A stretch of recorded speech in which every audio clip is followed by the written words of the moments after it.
Dozens of lorries carrying flour, baby food and medical equipment finally departed from the main Kerem Shalom crossing into southern Gaza. While these minimal supplies weren't immediately distributed, there are hopes they'll soon reach those in need. A UN spokesman said that delays in its teams collecting the aid were due to insecurity along the single route which the Israeli military had approved for them to access the crossing. Lastly, academic and indigenous knowledge systems expert Dr. Thulisile Buddha is an advocate for the integration of indigenous research methodologies within academic institutions, emphasizing that traditional Western research approaches have historically marginalized indigenous communities and their knowledge systems. She says colonization disrupted already advanced African knowledge systems.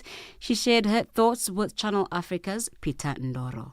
When colonization was upon us, colonizers did not find us without technologies or without any sense of identity. There is enough evidence and enough proof that Africans were scientists, were mathematicians, were able to sustain themselves using their own ways, using their own knowledge systems that they have tried through trial and error. So technology or civilization has never came and did not come with colonizers.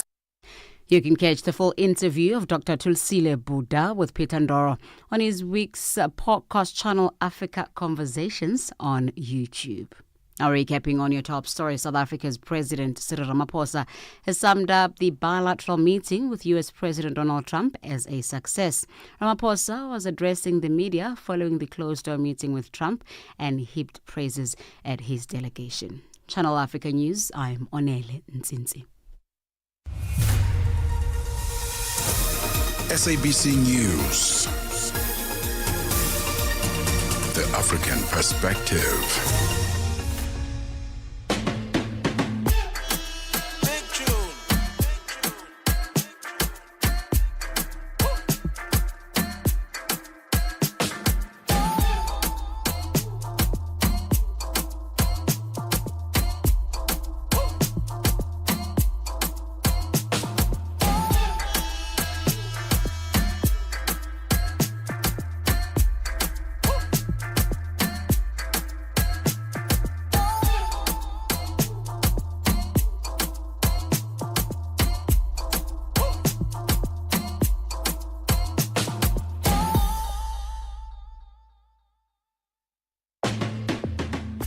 Hey, good morning, everybody. It is that time for On the Move. We love getting you into this transport mode that we're in right now, where we take an adventure into understanding the continent a little bit better, around who we are, around where we're going, around what we want to be, but also reflecting back on where we can actually come from as Africans, because sometimes we're very forgetful, aren't we?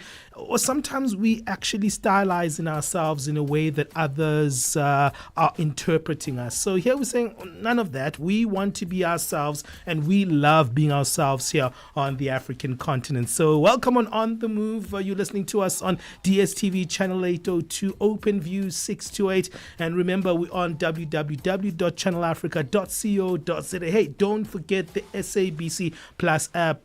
Go to your app store, download it, and you can listen to us anytime, any day, and wherever you are, if you have it on your mobile phone. Hey, we've got some interesting conversations, and I'm interested in the first one because some of you are going to be like, no, why are you guys doing that? No, you guys are being so insensitive. No, we're not being insensitive. In fact, we are probing you who has a certain stereotype towards this particular group of people. Today we're going to be speaking around an important thing: sexual and reproductive health for women with disabilities. You know why that's an important subject matter?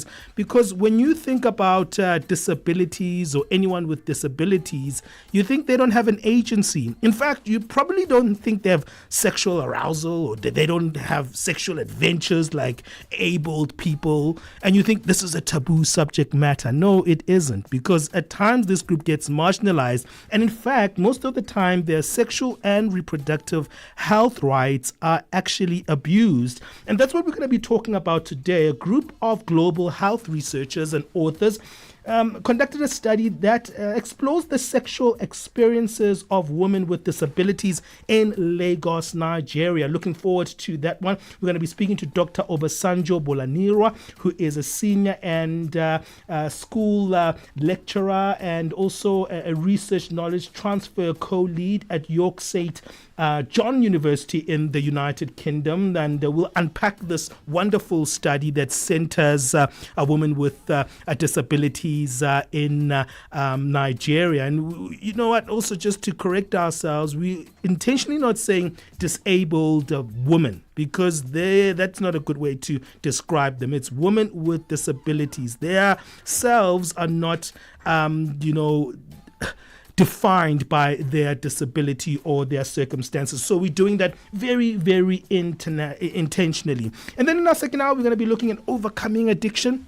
It's a difficult one, this one. I've seen some friends who have had some challenges when it comes to addiction. So you might take it easy when you are a colleague or a friend or a family member watching someone who has an addiction. And sometimes we think we've got the solutions, and it's really very difficult to navigate that subject matter. Daku Myoyera is the head of treatment at Crossroads Recovery Center here in Johannesburg, and we'll talk a little bit about why overcoming addiction is very, very difficult. And of course, we've got our parenting and family corner today. And today we're going to be navigating parenting and the challenges of that when you are doing it in collaboration with your in-laws. Whose way is right, whose way is wrong. Very, very tricky one. Yeah, there's a lot to chat about today. Let's engage together on our socials. Find us at Channel Africa 1 on various social media platforms, X, Instagram, TikTok, YouTube. On Facebook, we're simply Channel Africa. And we are live on Facebook, we're live on Instagram, and live on YouTube. Thank you so much. Take this journey with us. This is On The Move.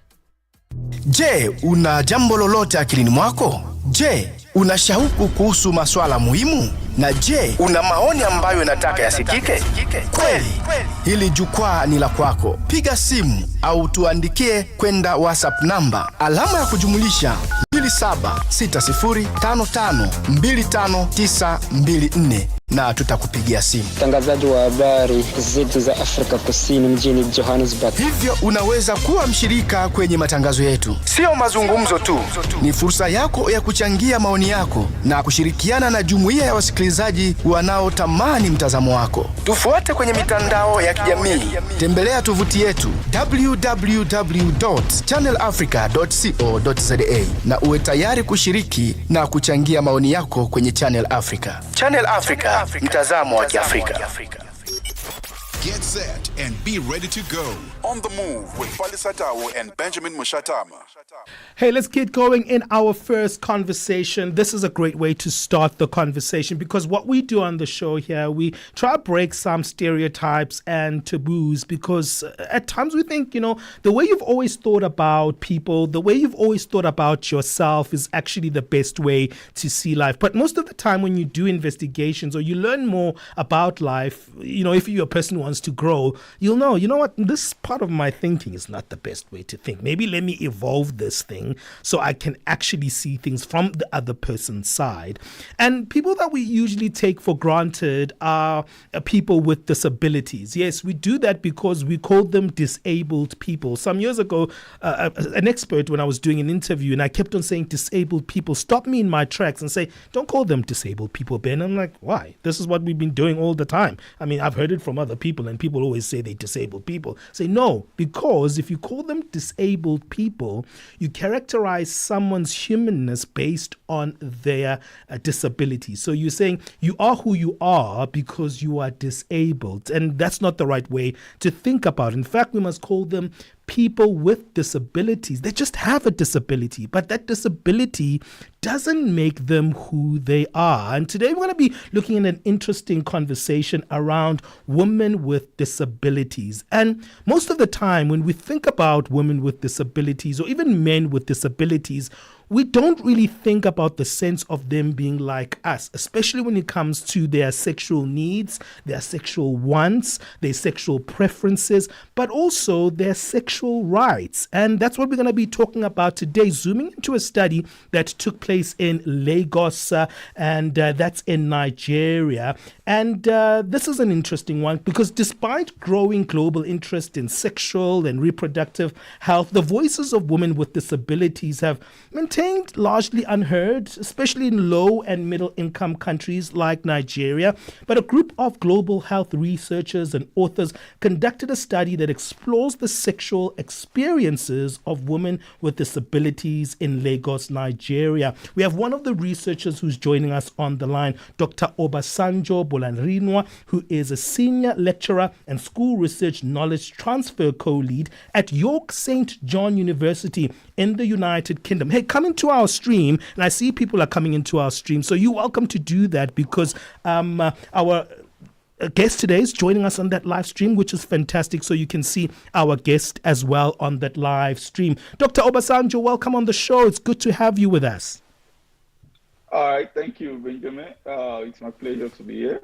Yeah, I mean, let's talk a little bit about the context of this conversation because it's pretty cool from where I'm standing. And I think it's such an important conversation because we'll never use words like who when it comes to this one because we'll think, no, listen, this is not something that we should even be talking about. That's such an awkward conversation. No, it is not awkward because persons with disabilities have the same sexual needs, sexual wants. They're people like you and me, Doctor.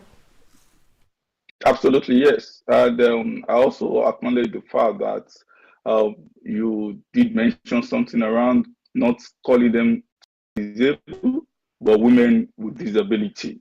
Yeah, thank you for that, sharing that knowledge with our audience and large audience. Yes, I agree with you. And there are a lot of misconception about the sexuality of women with disability, and it's one of the reasons why we conducted the study as part of large study that we conducted in sub-Saharan Africa. Yeah, let's talk a little bit about that, that journey that you took. I mean, what was the initial inspiration behind the study? What was the thing that actually caused you to actually say, you know what, this is such an important talking point? All right, thank you very much, Benjamin. Besides my own personal experience, I mean, having someone who is disabled within my immediate family, I am also a researcher who deals with human behavior as a demographer as well as a public health scientist. So we underscore, I mean, this study was conducted as part of larger study that we conducted in sub-Saharan Africa to look and understand the experience of women with disability when it comes to their sexuality. And the project name is Disability and Sexuality. And it's largely part of my PhD study at University of Witwatersrand under my supervisor, Professor Clifford Odimigwe.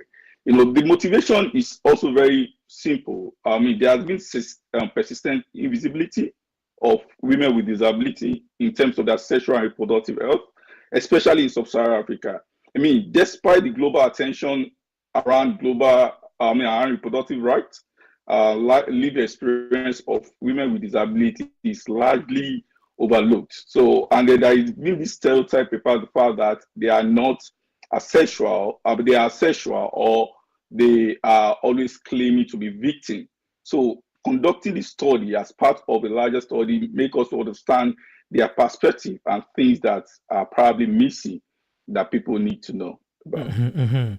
So you focused on Lagos, Nigeria. Tell us a little bit about that choice that you made to actually focus on those women in Lagos, Nigeria, who are women with disabilities. What was the rationale behind that? Thank you. To take you a bit through the journey of the project, like I said, it was conducted in 10 sub-Saharan Africa, including South Africa as well. So we had Ghana, Nigeria. So the choice of Nigeria was because Nigeria is the largest most populous country in Africa, and Lagos happens to be the hub of high economy in Africa as well. So we believe having 20 million population people in Lagos will give us the ability to be able to see correspondent or participant that would be able to attend to our questions and getting more information from it. So although it's purposely chosen, however, looking at the indicators I've mentioned, having the largest population in Africa and Lagos being the most economical hub in Africa as well. So we decided to conduct a qualitative study in Lagos. However, the quantitative study was conducted in 10 countries in sub-Saharan Africa where we use demographic health survey data sets, and we do not have to necessarily visit those countries. All right, let's take a bit of a break. We'll get some of the context in getting into the study. What were your key findings? And I'd like us to start with that when we come back on the break, because that is going to be something that's going to maybe stun many of us, because we really pigeonhole people with disabilities, otherize them in terms of making them as if they have an alien kind of type of being. And I think most of the time that is where the problem is. We never integrate them into our normal society. They still, I think, continue to be in the peripheries of our societies. We'll come back to you, Doctor, to unpack this particular theme, to find out the key findings in your study. Indeed, today we're looking at a study that has been pioneered by Dr. Obasanjo Bolarinwa, Senior Lecturer and School Research Knowledge Transfer Co-Lead at York St. John University in the UK. It's asking a very pertinent question in terms of looking at the voices of women with disabilities and exploring their sexuality as well. So we'll be looking at that after our break. Thank you for everyone who's coming into that live stream. We've got the doctor on our live stream in our Zoom feed, so you can see the doctor if you follow us on our @Channel Africa handle on Facebook as well as on Instagram. Don't forget our YouTube page as well at Channel Africa 1. The Midnight Snack, 12 to 3 a.m. Interracial relationships. And now you are based in the States and you are married to a beautiful white woman, white lady. I learned that, for us in our culture, we literally can speak our mind. I remember when we had started dating and whatnot, and, she picked up like a little bit of weight. And maybe me, I was like, oh, wow, you must be happy in this relationship because look at you. You look great. You're even picking up some weight. And she got really, really offended. And it took I think it was about a couple of hours before I could realize that, because I could tell that she was off after that. And it took me a while to figure out what it was. Until later when I was talking to her, I'm like, you were really, really off today. And then she expressed that, yeah, because you're telling me that I'm picking on some weight. And I'm like, in my culture, when you are gaining some weight, it means you're happy. Yes. So that's what I was trying to imply. The Midnight Snack, every Monday, 12 to 3 a.m. with Chanduko Ligege. 9 to 12 midday, Central African Time. On the Move with Palesa Tawu and Benjamin Mushatama. Now, when we speak about the sexual and reproductive health rights of women in general on the African continent, we can confirm that those are still highly stigmatized, that they're highly overlooked, and there's still a lot of work that needs to be done to push the rights and sexual rights of women all across the continent. Now, imagine how much worse it is for women living with disabilities. We're unpacking a research done by global health researchers who conducted a study that explores the sexual experiences of women with disabilities in Lagos, Nigeria. One of those researchers, Dr. Obasanjo Bolarinwa, still joins us on the line to unpack this. He's the Senior Lecturer and School Research Knowledge Transfer Co-Lead at the York St. John University in the UK, and he unpacks the study with us. Well, let's speak about some of the key findings. Firstly, we have one of the highest populations of persons living with disabilities here on the African continent. This obviously exacerbates the issue that we're speaking about today. But there's a huge misconception about the sexuality of women living with disabilities. And the first one is that we think that they are non-sexual beings. We think that they are asexual. Dr. Obasanjo, are you still there? Yes, thank you very much. Yes, I agree with you that we think that they are asexual. And to also confirm the statistics you mentioned, in our quantitative study, we did find out that South Africa has the highest frequency of women living with disability in Africa. So some of the findings were in 4 segments, actually. The first one is where we talked about the sexual activity and relationship dynamics. And many participants reported being sexually active, with some indicating that their disability did not stop them from being sexually active. However, there are challenges that were noted, such as physical limitations, ability to do different stuff or painful during intercourse. And then we have some mentioning societal stigma affecting their relationship, such that maybe they are in relationship with someone and they say, oh, who are you dating? Someone with disability. Oh, no, you can't date that. And we have family also pushing back in relationship where somebody without disability and someone with disability are in. And in the second segment of the findings, where we spoke about the contraceptive use and the accessibility of it, which is the reproductive part of the study, there was a low uptake of modern contraceptive use among the participants. And this is because of factors like fear of side effects, the cost of it. Imagine someone who is disabled, who is unable to economically be buoyant for themselves, and they still have to buy contraceptives. And the other one that comes very strongly is the accessibility issue. And then they all rely on traditional methods. And this is a gap in knowledge, because what they don't know, they can't use. And there are also misconceptions about the fact that using contraceptives in Lagos, Nigeria, can make their disability worsen. For someone who is disabled, who is blind, believe that, oh, she will become more blind, something like that, and then this hinder their use. But again, the third segment, which is very, very important and intriguing, is the sexual autonomy and consent among the participants.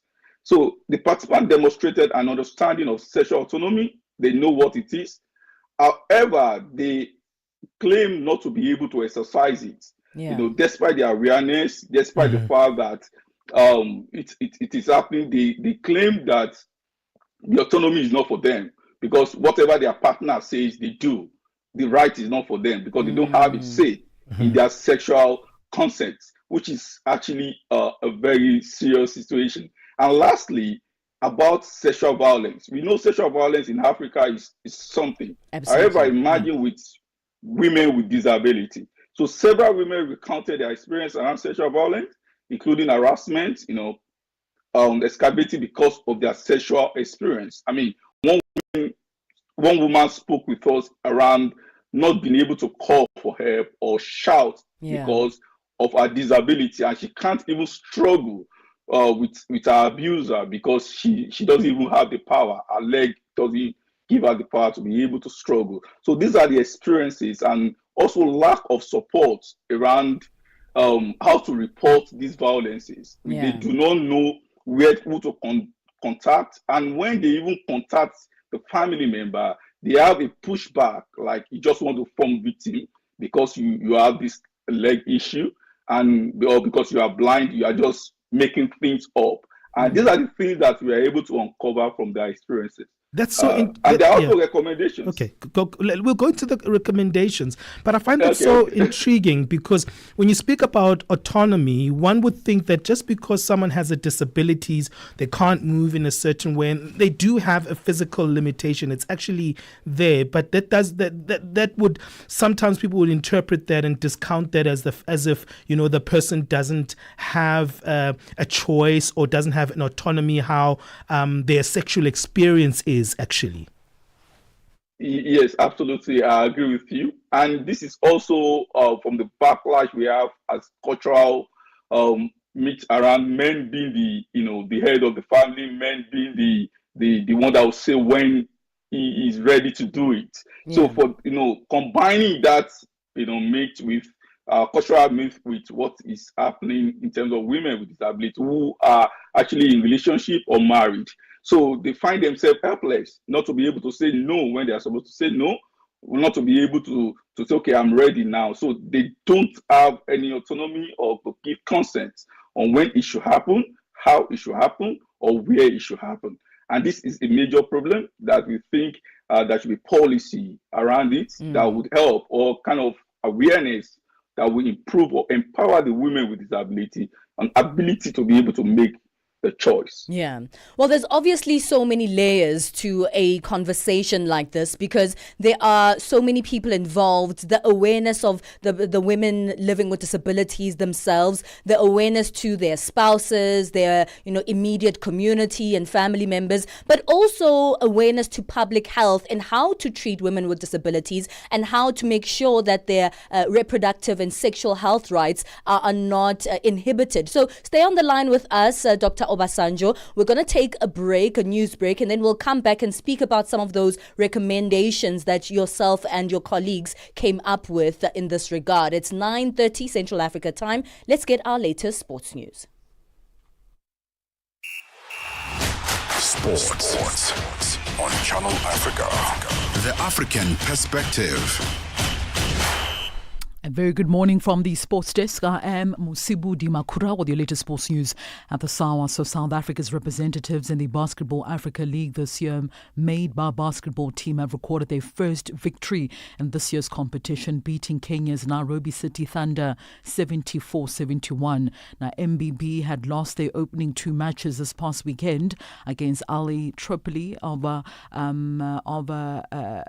of Egypt, as well as Rwanda's APR, but bounced back yesterday in their third game in the Nile Conference. They had also been behind in the three first quarters, but veteran campaigner Peter Prinsloo explains just how they managed to fight back. Oh, ecstatic. It was a hard-fought game. We got up early and then we dug ourselves in a hole. I think we were down 17 or 20 points to one, and we knew that we needed this win today.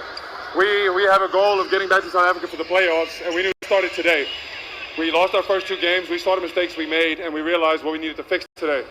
So we dug in, guys, understood the mission, and we clawed back and used every bit of energy until the last second, and we got it.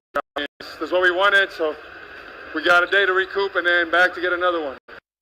Now, Prinsloo also produced a BAL career high for himself in the game, scoring 30 points with 11 rebounds. He talks exactly about how they were able to score those goals. Obviously, with the way the game was going, if I could have took the shot, if it came to me, I would have wanted that. But they also understood that I am hot, so they took me away. And we have faith in him. He's one of our best shooters. So when he got the ball, we know that's going in. It's an open jump shot for a knockdown shooter. And he took it home. I got us there and he took us home, and that's all we wanted today, a victory. Go home, now we can recoup and focus on the next one. Manchester United boss Ruben Amorim said he was confident he was still the right man for the job after the club's disastrous Europa League loss to Tottenham Hotspur, but would not quit, or rather did say he would quit with no compensation if the club's board believed otherwise. So Amorim and his men had hoped to salvage something from a woeful season after that have seen them languishing in 16th position on the Premier League table with one game remaining. Missing out on the UEFA Champions League is costly, with co-owner Jim Ratcliffe also estimating the financial benefit of qualification between 107 to 134 million US pounds in a broadcast match day, as well as commercial income.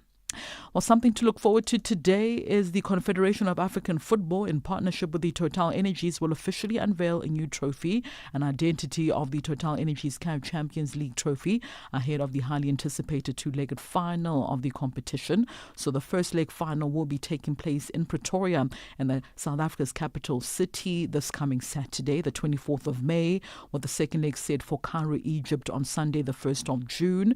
The new trophy will be unveiled today at the Total Energies offices in Johannesburg in South Africa, and will be attended by African football legends as well as the participating clubs Mamelodi Sundowns as well as Pyramids FC. The timing, of course, on unveiling this trophy adds to the excitement surrounding the decider, offering African football a glimpse of what to expect and what is at stake in the two legs in Pretoria as well as in Cairo, Egypt for the next 2 weeks.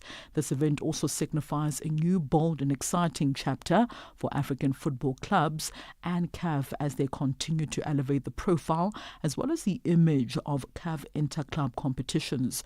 Today's events will build up on the recent partnership renewal between CAF as well as Total Energies, which saw the multi-energy company extending its partnership with CAF for the next 4 years. And finally, Masters champion Rory McIlroy says he's quite excited to play his first tournament in India in the DP World India Championship later on this year.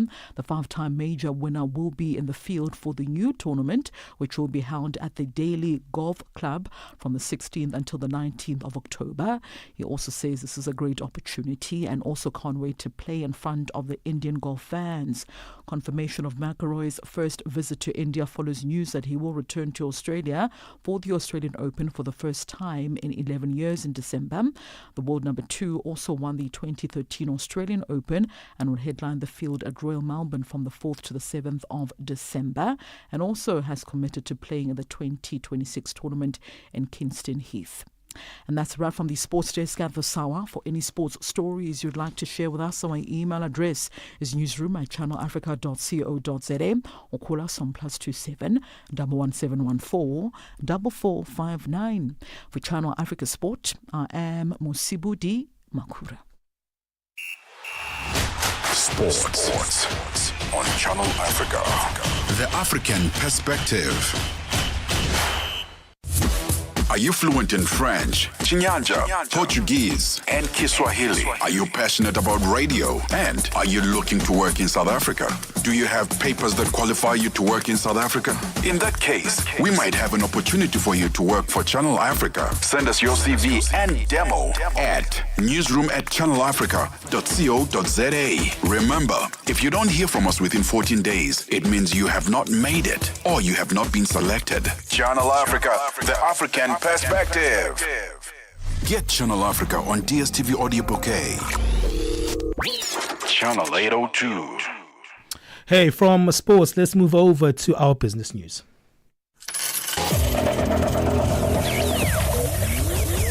Business news on Channel Africa. The African perspective. Good morning. In the business news this morning, the leader of South Africa's Economic Freedom Fighters Party, Julius Malema, says Finance Minister Enoch Godongwana has reneged on extending the zero VAT rated list. Godongwana finally delivered this year's budget speech to the National Assembly in Cape Town. The budget was delayed as the African National Congress and GNU partner, the Democratic Alliance, were at loggerheads over the proposed VAT hike. The EFF also opposed the hike. Malema says Godongwana delivered an austerity budget. The ANC is stuck. There is no believable program to grow the economy and to create jobs, and that's why they wanted to go for a shortcut, which to them was automatically VAT. This is an austerity budget because even where they said we were going to put so much, but we're no longer putting so much. If you check in the main, it's education, it's health, it's police, it's services that are directed to our people. They said they were going to increase the list of the zero rated. Now they came back and said they are no longer increasing the list of the zero rated. Meanwhile, also in South Africa, the National Treasury and provincial treasuries have identified over $17.4 billion in wasteful spending on non-performing programs since 2013. Government spending is estimated to reach nearly $145.17 billion in the 2025-2026 financial year, with social services accounting for more than half of spending. Government says a cut in spending on non-performing programs will override the need for higher taxes going forward. Deputy Finance Minister David Masondo. And National Treasury, we've been undertaking spending reviews from 2000. The key issue is how those spending reviews are treated by accounting officers and departments. There's so much we can do from our side, but departments are responsible for cutting fat and waste in the way in which they spend public funds. And the President, working with National Treasury, will also be working hard to make sure that we cut waste. Regional environment ministers have convened in Harare, Zimbabwe, to discuss the successes and challenges of the SADC Transfrontier Conservation Area over the past 25 years. The agenda includes topics such as climate change, the wildlife-based economy strategy, anti-poaching efforts and vulture conservation. Furthermore, against a backdrop of decreasing global conservation funding, the summit is expected to present a unified stance emphasizing the potential negative impact of the ivory trade ban on countries like Zimbabwe. Head of Communication and Public Relations for the SADC Secretariat, Barbara Lopi, explains. So what we were having today was a joint meeting of SADC ministers responsible for environment, natural resources, and tourism. And the ministers were reviewing the progress on implementation of different sectors within the ministries of environment and tourism, looking at forestry, natural resources, environment, and also the SADC Transfrontier Conservation Areas celebration was also part of the discussion. Cameroon's Ministry of Finance says the country's finance minister has been authorized to raise up to $348 million from international financial markets to shore up government cash flows for the 2025 fiscal year. This follows the issuing of a presidential decree for the fundraising exercise. Ayanda Mkwanazi has the details. The head of finance operations at Cameroon's Ministry of Finance, Kelly Mua Kingsley, says the government will consider using several market instruments to raise these funds, but most likely syndicated loans. He explained that syndicated loans offer a swift solution with flexible drawdown options, which will fit the country's urgent liquidity needs. The government aims to stabilize its finances with this fresh external borrowing approval. And the Dangote Petroleum Refinery and Petrochemicals in Nigeria says it's partnering with the Vinmar Group, an international petrochemicals distribution company, to bring Dangote polypropylene to global markets. Dangote's $2 billion petrochemical plant in Lagos has an 830 metric tons capacity and began producing polypropylene in March in 25 kilogram bags for the local market. Nigeria currently imports 90% of its annual polypropylene requirements, amounting to 250,000 metric tons per year. The Dangote facility seeks to not only meet the local demand, but to become a net exporter of the product. Now, taking a look at our financial indicators this morning, $1 in Nigeria is trading at 1,591 naira 59. In Botswana, it's at 13 pula 32. Kenya, the dollar is trading at 128 shilling 28. In Zambia, it's at 27 kwacha 8. Moving along to the BRICS countries, $1 in Brazil is trading at 5 reals 66. Russia, 80 rubles 11.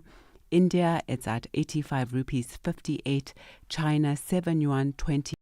In South Africa, $1 is trading at 17 rand 91 cents. $1 is trading at 74 pence to the British pound and 88 to the euro.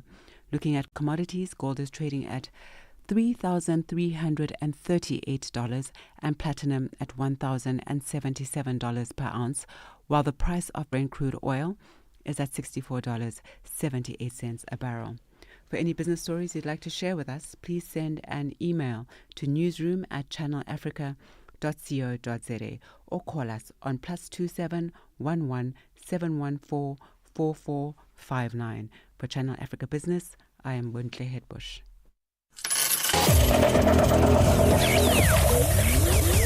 Business News on Channel Africa.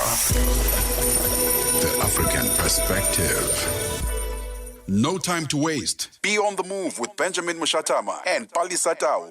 Thank you, ladies. Thank you to Buntle, and thank you to Musibudi for those updates. So we're going to wrap up our conversation today with Dr. Obasanjo Bolarinywa, Senior Lecturer and School Research Knowledge Transfer Co-Lead at York Saint University, that is in the United Kingdom. He's joining us in our live stream on our socials, so go check him out there. I see so many people people coming in. I want to shout out to Ndidi Onwumer. I see you, man. You're always coming into our live stream. We really appreciate you having there daily on our live stream. There's so many regulars on our live stream that I see on a daily, so we don't take you for granted as well. I see so many of you also. Thank you for joining us. Alex Gondwe, Lonos Malekano, amongst others who are there on the live stream. If you want to see our guest and ourselves in studios, we interact. We've got our guest in a live Zoom on that particular live streaming. Remember, Channel Africa 1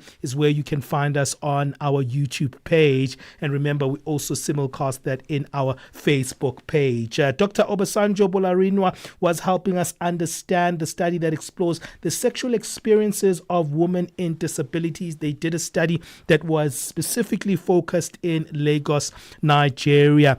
Doctor, if you are still there, thank you for waiting and being patient. And let's continue this conversation, because we didn't want to rush the recommendations, right, on what should happen in terms to centralize women with disabilities when it comes to their reproductive and sexual rights. What does the study put on the table? All right. Thank you very much again, Benjamin. One of the things that came as first for the recommendation is infrastructure enhancement. So this is very particularly useful in implementing disability-friendly facilities in healthcare centers to improve access to reproductive health services.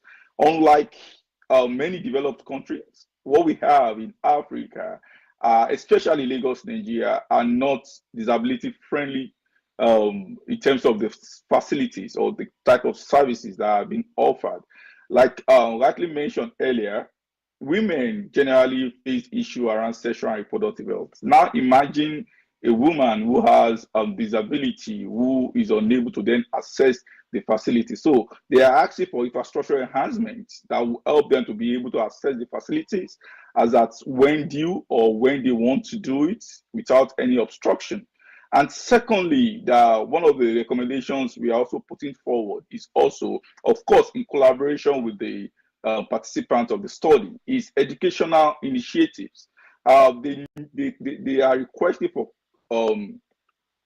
that there should be a public education campaign to dispel the myths around disability and sexuality, and also to promote the understanding of their sexual rights, letting people know that they also have autonomy and they are supposed to utilize it as a when due, and they have sexual rights as well. So this educational initiative is not specifically for the women with disability, but rather for the general population in Africa, and strongly talking or hitting on the nail on the head around the cultural belief. And the third one is around policy and legal reforms.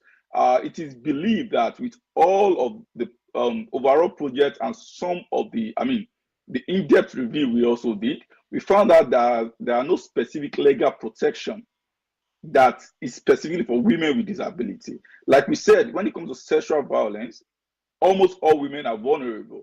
However, the vulnerability becomes triple when it comes to women with disability, or become more intense because of their inability to also defend themselves.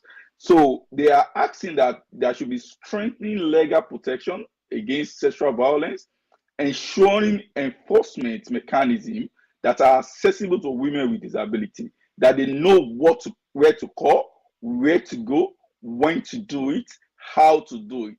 So this is within the policy and legal reform. And lastly, but not the least, lastly but not the least, that is also very, very strong and important, is the community support systems. I remember a lot of theory that speaks about if communities are together, then the community will become very strong. So for us and the women with disability, we believe building a community support system that will be able to look after each other would help them to be able to access all of these sexual reproductive health services, and as well as reduce the sexual violence or eliminate sexual violence they usually experience. So establishing support networks to provide assistance, counseling, and advocate for affected individuals who are living with disability, irrespective of gender now, either male or female. Because like Benjamin rightly mentioned, the gender aspect is not really looked at because we do have men who are also living with disability.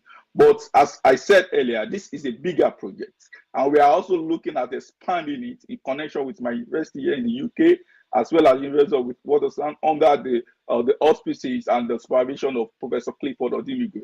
We are thinking of expanding this to cover more African countries while we seek funding to also ensure that these important studies and all of these interventions are implemented.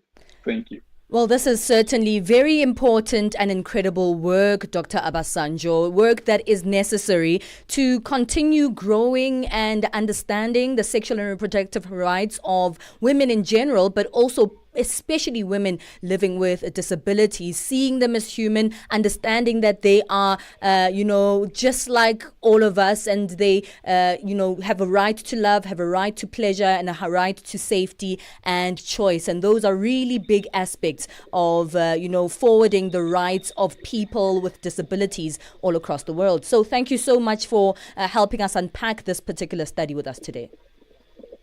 Thank you for having me. It's my pleasure.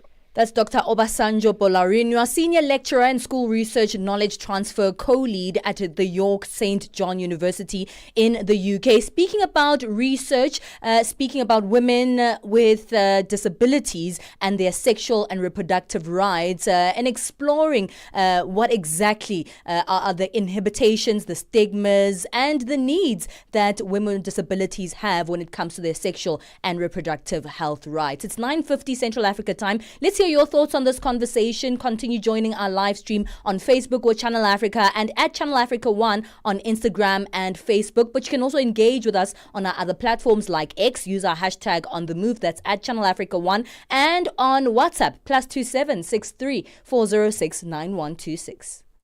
Je, una jambo lolote akilini mwako? Je, una shauku kuhusu masuala muhimu? Na je, una maoni ambayo unataka yasikike?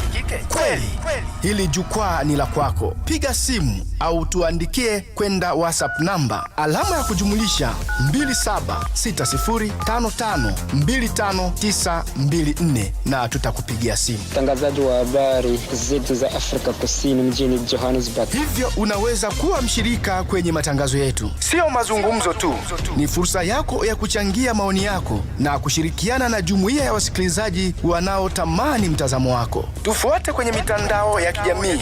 Tembelea tovuti yetu www.channelafrica.co.za na uwe tayari kushiriki na kuchangia maoni yako kwenye Channel Africa. Channel Africa, mtazamo wa Kiafrika.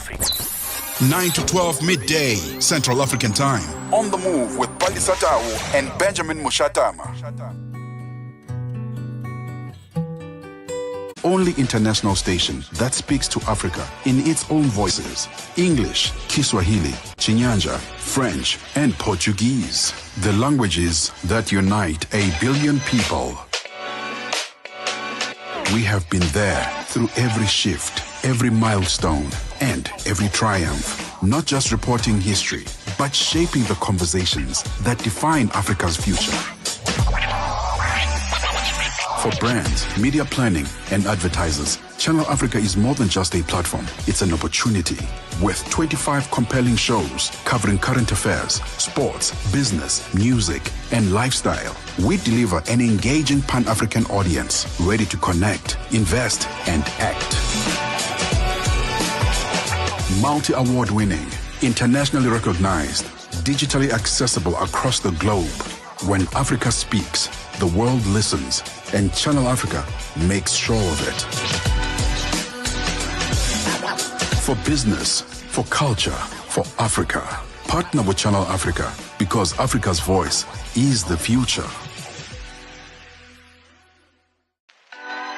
Africa is a story, a living, breathing, ever-evolving masterpiece. And for over 5 decades now, one voice has told it like no other.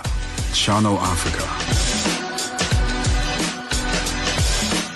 More than just a broadcaster, Channel Africa is the pulse of the continent, African-led, African-run, and deeply rooted in its heritage. It's the only international station that speaks to Africa in its own voices: English, Kiswahili, Chinyanja, French, and Portuguese. The languages that unite 1 billion people. We have been there through every shift, every milestone, and every triumph. Not just reporting history, but shaping the conversations that define Africa's future.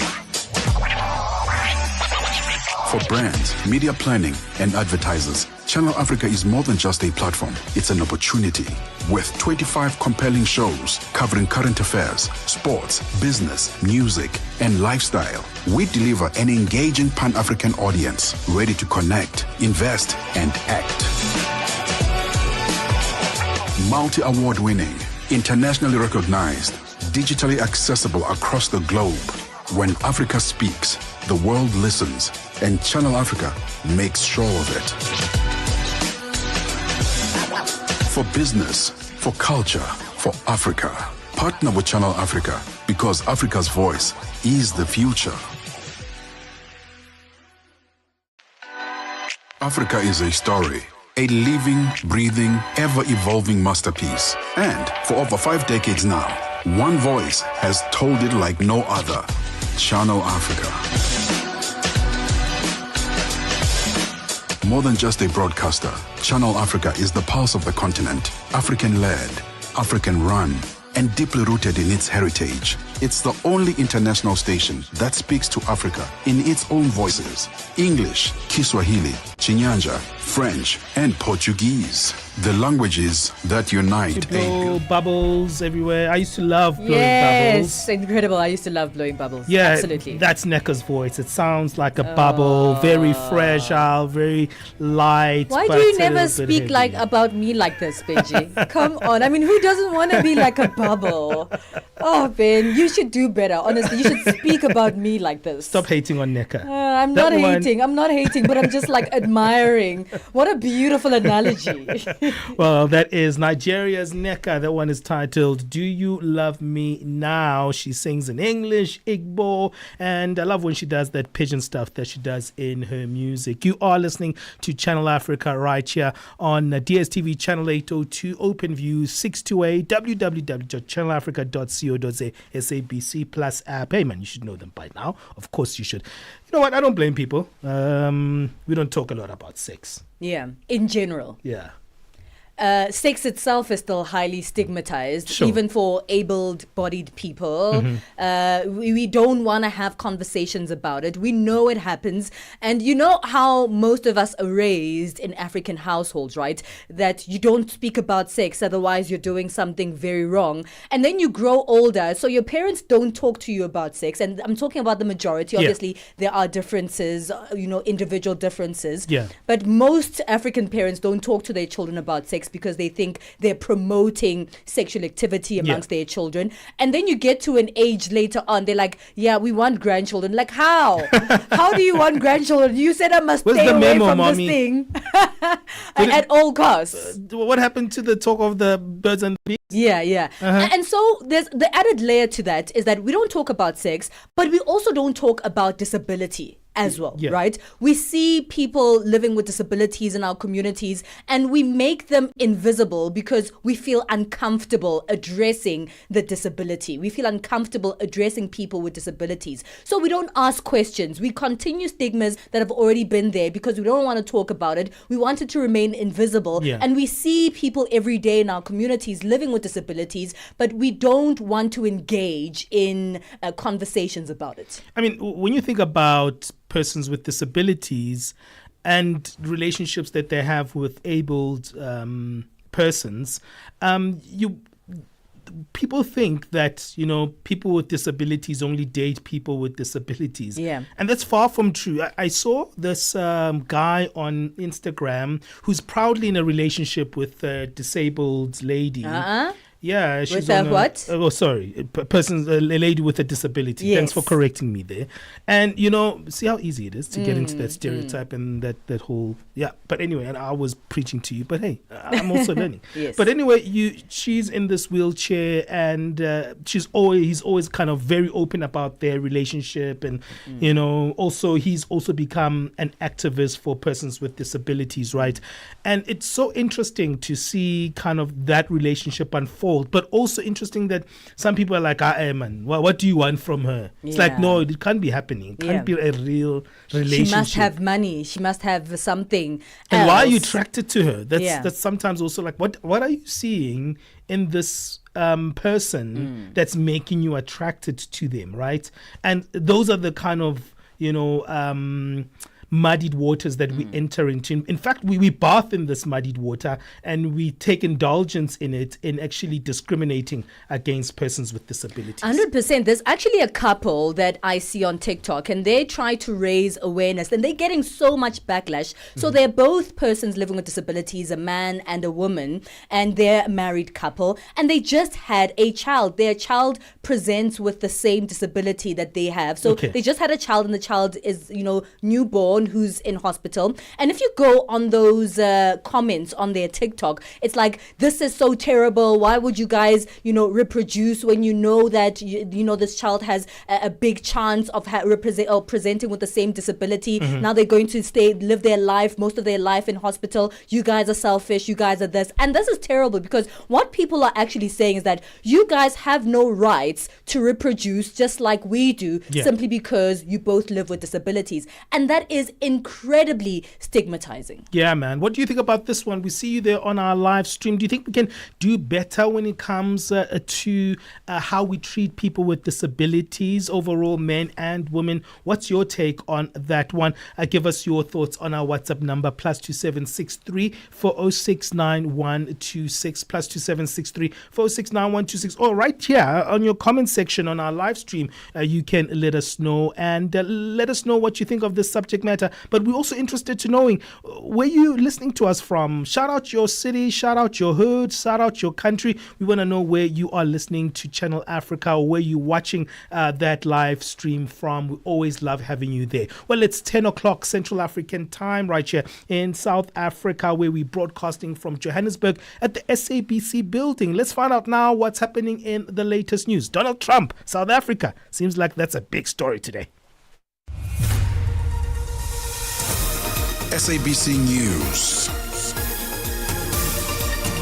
The African Perspective.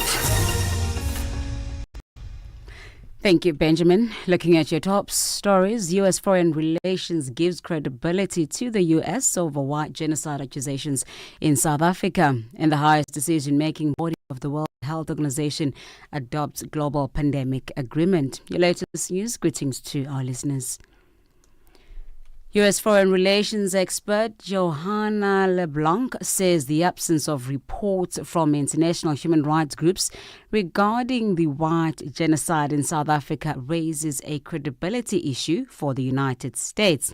Yesterday, President Donald Trump made claims that there is genocide in South Africa, presenting a video of Economic Freedom Fighters leader Julius Malema singing "Kill the Boer" chant as evidence of his assertions. In response, President Ramaphosa rejected these claims, emphasizing that the inflammatory rhetoric from certain groups does not reflect the government's policy. LeBlanc says South Africa may need to adjust its policies to sustain its relationships with the U.S. Certainly, there are policy differences between South Africa and the United States. When you look at South Africa's relationship with Iran, when you look at South Africa's claim before the ICJ against Israel, these are all problematic policy positions on the perspective of the United States. So at some point, in order for relationship between the United States and South Africa to be normalized, South Africa is just going to have to shift a bit when it comes to some of its policy positions. International relations and diplomacy expert Oscar van Heerden has meanwhile commended South Africa's President Cyril Ramaphosa for not allowing the conversation with U.S. President Donald Trump to degenerate into an argument. Dr. van Heerden says Trump's strategy was anticipated. It was expected that Trump was not going to let the white genocide matter go, and we saw the dramatics around that.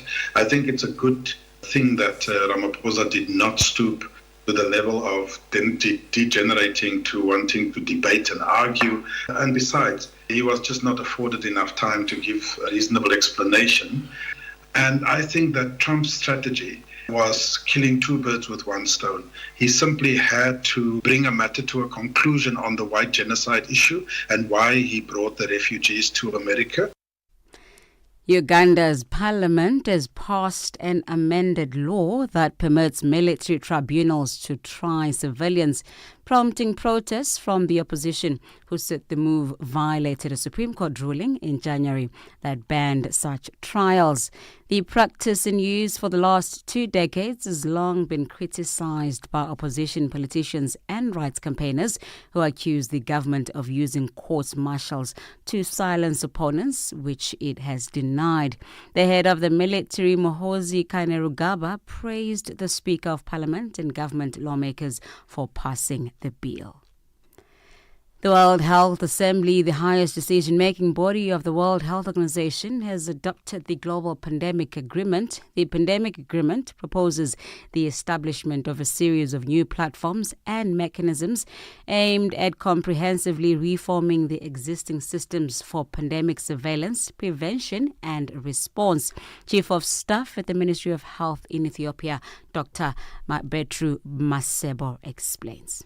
One of the motto in our revised health policy is how we can make the health services fit for 21st century. The world is now moving to digitization, moving to artificial intelligence. How that can help the health service of those marginalized group than the advantaged one. So how we can reach more people with digital health initiatives, including identifying it, and also the research, standardization, infrastructure improvement should all consider the new development that the world is going.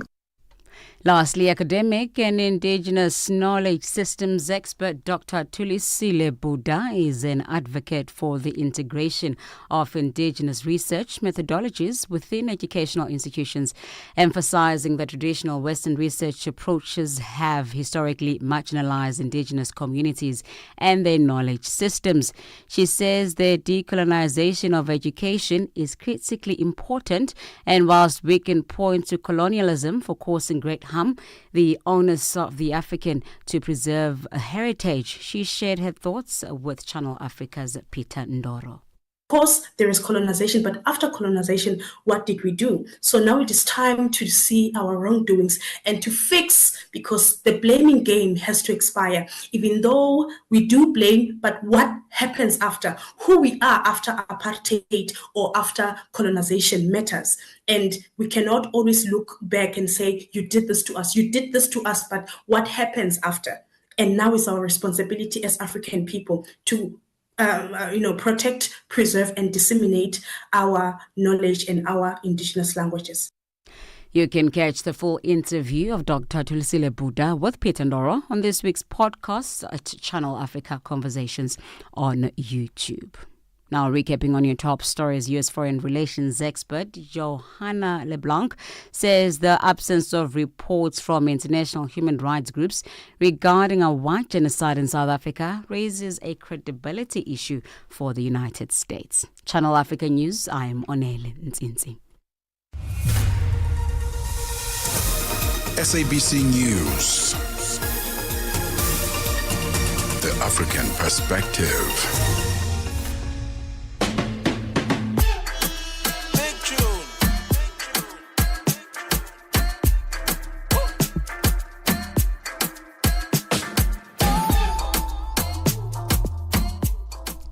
We are in the second hour of On the Move right here on Channel Africa. Thank you so much for being a part of this incredible Channel Africa family. Joining us live on channelafrica.co.za, on the SABC Plus app, and our audio bouquets, DSTV channel 802 and OpenView channel 628. Of course, also joining us live on our live streams on social media. Hello to you wherever you are on the continent. Let us know where you're tuned in from. We love to have you, and we love to have the conversations with you. It's 8 minutes past 10 Central Africa time here in South Africa, and we're interested to find out what's going on where you are. Well, we're going into this hour of the show and speaking about a very heart-wrenching conversation because it affects communities, it affects the countries, it affects the health systems, but it really impacts families and individuals in a harrowing way. We're speaking about addiction, and overcoming addiction is a really, really hard journey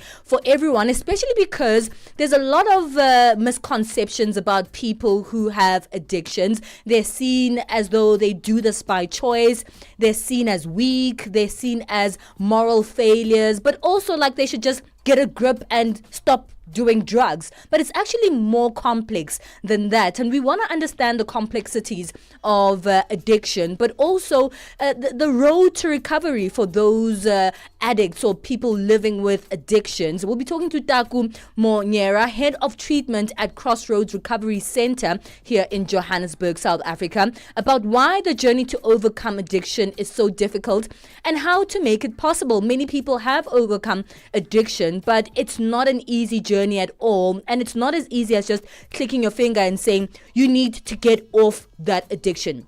You need to stop taking drugs. You need to stop drinking alcohol or whatever kind of addiction an individual has. It's definitely not something that you can just wake up and get off of. But the impact on the family structure, the impact on the community is really, really high. So take us into that conversation in this hour of the show, and let's engage together, especially if you're someone with an experience in the family, an experience in the home, or an experience in the community of addiction. Then we move on into our parenting and family corner, speaking about the intergeneration tug of war when it comes to parenting, because those of us who were parented differently, a different generation will come with its own new ways of parenting. But because we parent in community structures here on the African continent, there's often that fighting, that tug of war on which parenting is right. Let's get into that conversation in the next hour.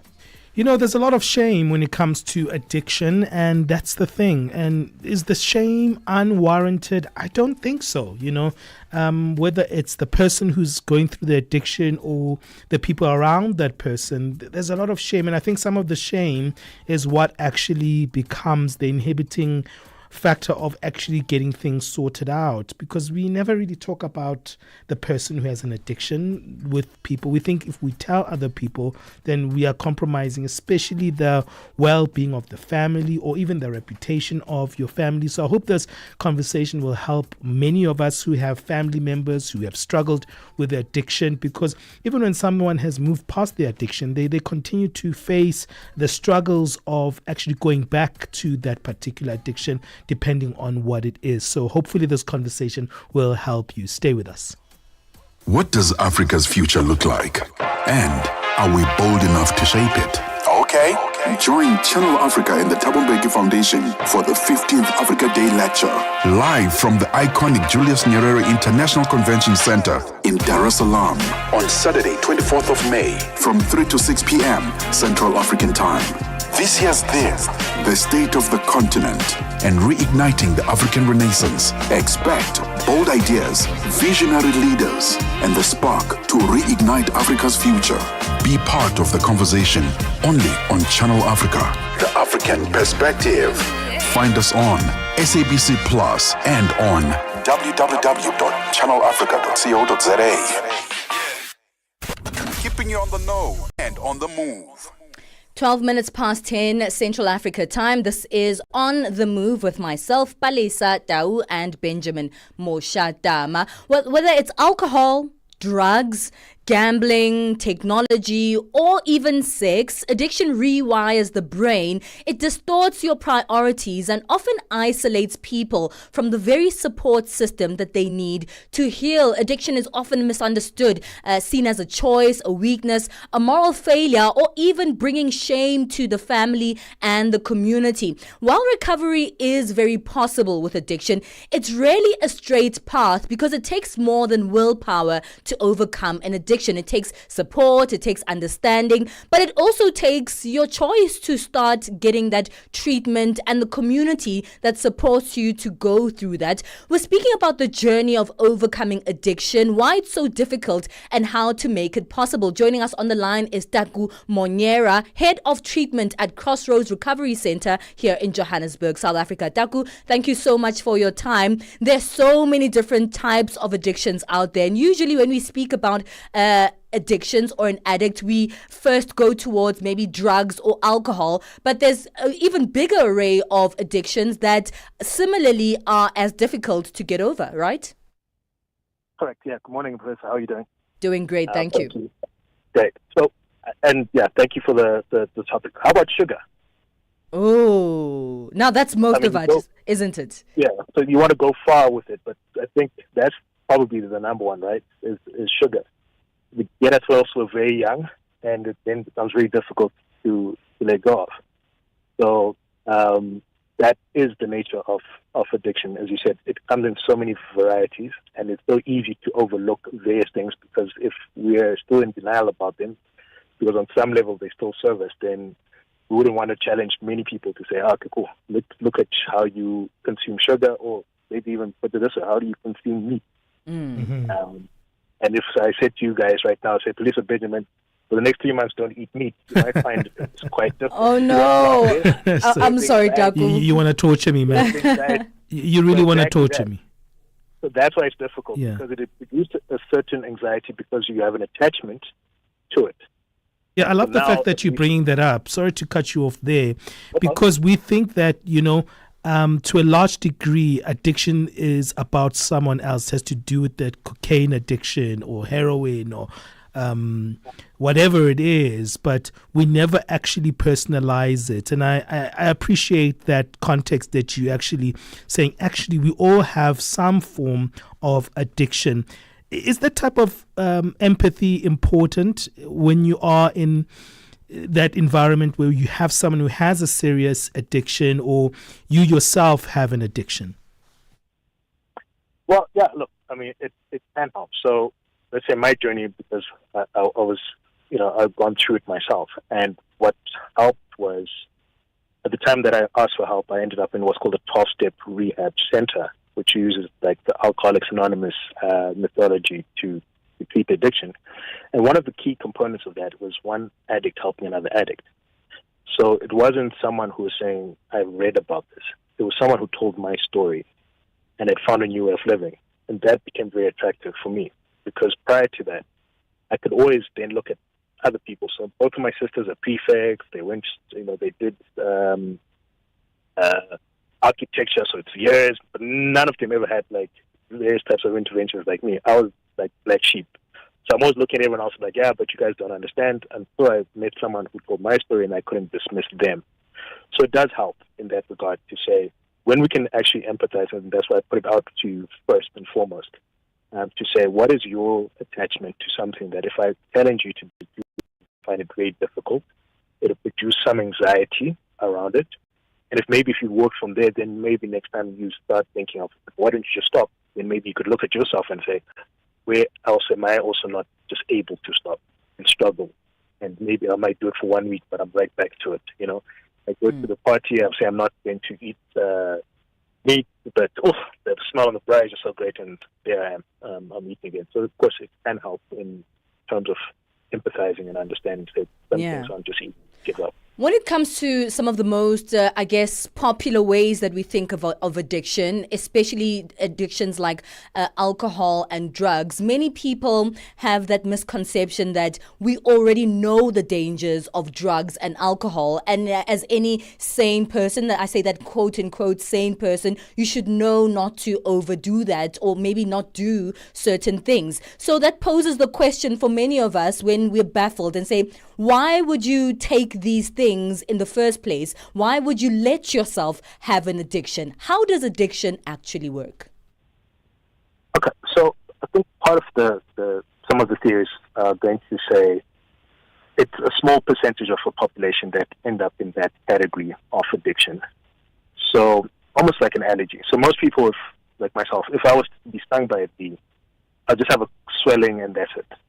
But for maybe 10% of the population, if they get stung by the bee, you have to rush them to hospital or else they'll die. So most people can have and will probably be exposed to drinking at some point in time in their lives. But most people are not going to end up in what we categorize in general sense of saying they become addicted or they're alcoholic. So, and I think also one of the human ideas or aspects is you never think it's going to happen to you. We just have this kind of assurance, so in various factors.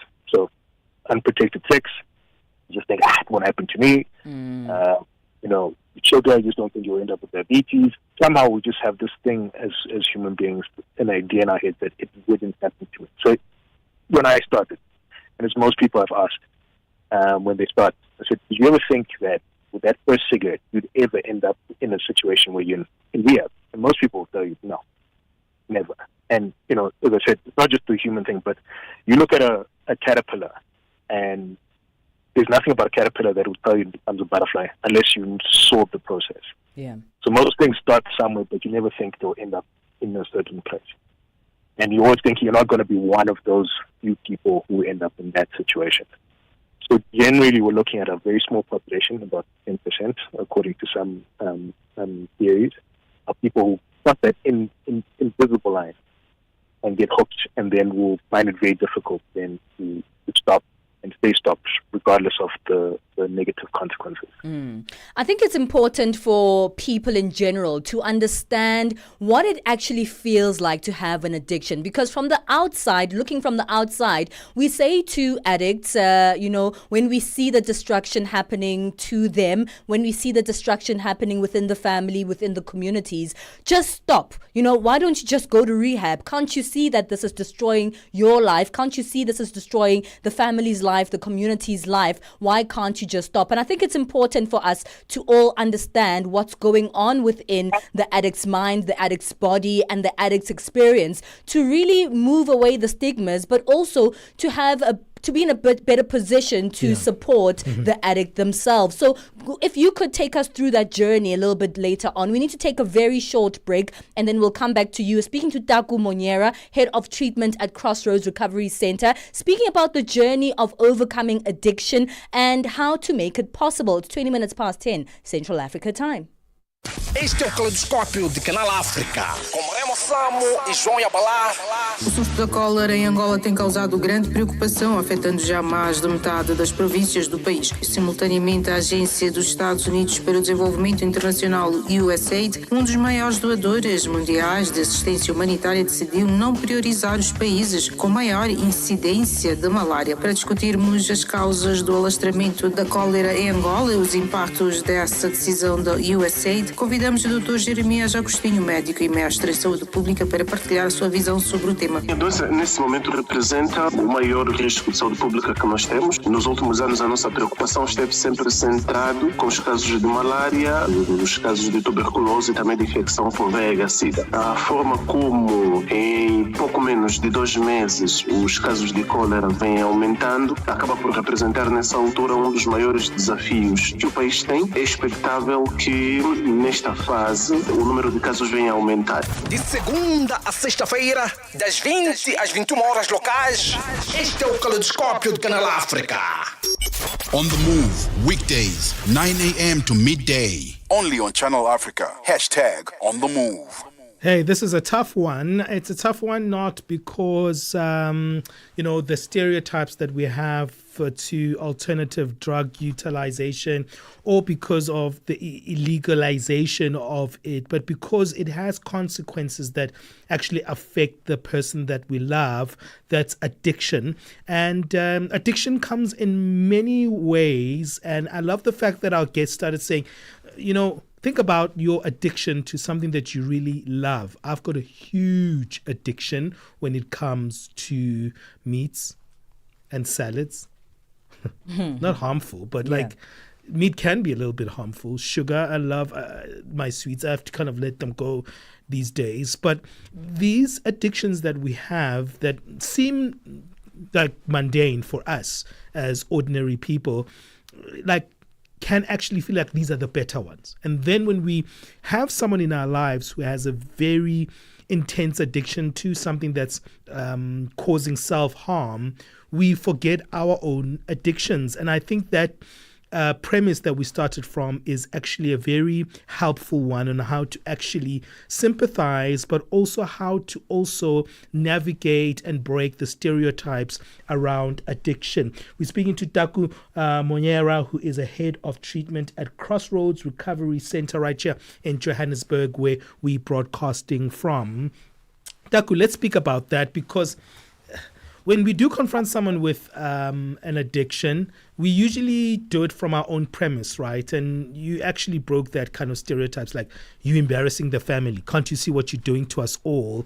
Or even if we're thinking about the person harming themselves, it's always based on our perception of what we see them as. But we never really know how to actually confront that situation.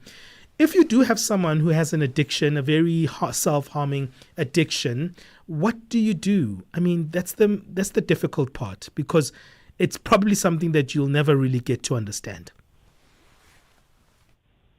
Right. So I guess, and once again, I loved how you spoke about your sugar and you said, I have to kind of let it go. Yeah. Even though there's a part of you that knows this is not necessarily in your best interest, there's still part of you that says, kind of. No, not completely, but let me see how I can kind of play with this poison and not let it get too out of hand. Mm-hmm. So that's pretty much that mindset when we're deeply attached to something or an idea or otherwise that is so hard to just let go. Absolutely. We'll always try to figure out how we can kind of play with it without it and see how we can control it. On the aspect of the family members watching someone they love, I mean, that's just a very painful thing, But once again, for addiction to work or recovery to work, there's always an ecosystem that's at hand that's either promoting recovery or promoting addiction. And so also just the journey of watching how as time goes by, people also in denial about their loved ones. They wouldn't want to think that, their child or their partner is an addict. So they'll go through anything else besides to getting to that point where they realize, okay, cool, this is what it is. And even from the point of realizing what it is, how best do you help? Because a lot of things that we try to do sometimes in one context helps, in another context it hinders. So as a parent or a loved one, you do everything you can, generally. And until you get to a point where you also hit your own rock bottom and realize, okay, I can't do this. I can't change this person. As much as I love them, I can't control this. And possibly that's where we go public. We always try to do things private, until it becomes too much, and then we can go public. And then we ask for help. And usually the first point of call is asking for help for the addicted one. So when I look at it with addiction, maybe I'll say I'm infected and people around me were affected. Mm-hmm. So the first thing is to try and, see what they can do for me and fix me and all this kind of stuff. But once again, this is the thing about addiction is they've also been affected. So things have also now gone upside down for them. Sometimes they've lied for the addict in terms of where they were instead of going to work. They've started also being able to tolerate things that they wouldn't have tolerated. Mm-hmm. Because remember, with addiction, you end up habituating. And as human beings, we can get very used to terrible things. And you can start blaming yourself and so forth. So it's also very important for the family members or the other ones also to get help with themselves. Because once again, the addict, who knows when they might hit their rock bottom and then make that change. You just never know when the penny drops. Mm-hmm. But also for the family members, it's very important for them also to get their support and their own healing. So that's why even with our programs and what we adopted, there are things called Naranon and Alanon, which are specifically targeted at the family members for them to heal with their own hurts and their own games and their own senses of guilt and pain and all that kind of stuff like that. So it's very important, yes, I think very important aspect is for the families also to get help in spite of and of what they're trying to do for their loved ones. They must also get help for themselves. Yeah, I mean, that initial point of, trying to get assistance and intervention, who is responsible for it? Because I've heard people say that there's nothing you can do here. the person has to actually come to terms with it and deal with it themselves, right?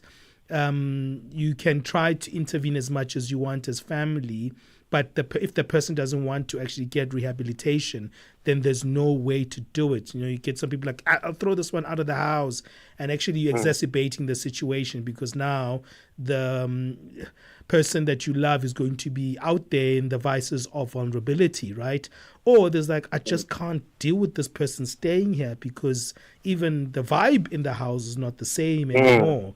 So it's kind of like a catch-22 situation of people not knowing how to intervene. True. So as you said, catch-22. It's such a difficult position to be in, and you're not dealing with an exact science. Most of these things are cumulative in nature, not singular. Not one single thing that possibly then says, right, as a result of this, then things change. For some people it does, right? So someone might have a baby, and that's enough for them to stop. It's like, you know what, now I'm a father, I'm not going to do this. But for some people, the severity of the addiction is much greater than that. Whether they have a child or not, they will just continue. So I know for myself, a week before I went into rehab, you could have told me the same thing. Say, dude, you're in trouble, you need help. So that a week before would have gone either over my head or would have bounced off my head. 2 days before I went into treatment, you could have said the same thing to me. Said, dude, you're worse off 5 days than I saw you last. You really need to get help because it's just getting worse. And 2 days before, it would have gone over my head or bounced off my head. But somehow on the 2nd of December 2011, I could see and I could hear. But that was cumulative. It got to that breaking point. So it's very difficult to say, do this. It's very cumulative. And then now it's like, I could see that I could remember, oh yeah, my teachers, thank you for trying. For the police officer who arrested me, thank you very much. For the girlfriend who threw me out, thank you for that. For the person who didn't give me money on that day, thank you for that. It was now a new pair of glasses where I could see things differently. But I think it's cumulative. So it's very difficult to say it's an exact science. Do this, and this will equal that. Usually you will try what you can, what you have energy for. You kick them out, you take them back, we say we're sorry, you say, okay, cool. So even that whole cycle of you saying, I'm putting up a boundary, and you find most people, they can't keep that boundary. Because once again, there's so many layers to this whole thing. As you said, it can be quite difficult to kick your child out of the house. Okay. Well, everyone else is saying kick them out. Yeah, I mean, we've run out of time, really, and I wish we could have carried on this one. But I think it's also a good place to stop, just to show also the complexity of this whole thing. Getting help, I think, is one of the best ways forward, but how you get to that journey is probably more complicated. Where do people actually find out more about Crossroads Recovery Center? Maybe someone is listening and this could be the first point of making a difference in their lives. All right, cool. So my number is 064 386 5831. So that's one option. You can also get us on our website, crossroadsrecoverycenters.co.za. We have centers, one in Pretoria and then one in Johannesburg in Randburg. Well, thank you so much, Taku, and congratulations on your feat. I know it's a constant struggle, and it's something that you're always working towards to stay recovered. So congratulations to you for that recovery and also becoming an ambassador in this space. Thank you. I mean, that's how we recover, is when we get to this point, we can then help other people. That's part of the recovery process. Fantastic. But once again, I'd love to put this as a challenge to you, Palesa, Benjamin. Let's do it. No sugar, no meat for the next 3 months. Okay, I'll take you on the sugar. I'm not sure about the meat. I'll be honest, I'm not ready. All right, cool. So at least now you understand what it's like. Yeah, absolutely. Absolutely. Yeah. Thank you, Taku Moanyera. Thank you, guys, and thank you for the platform, and thank you for the work you guys are doing. Sure.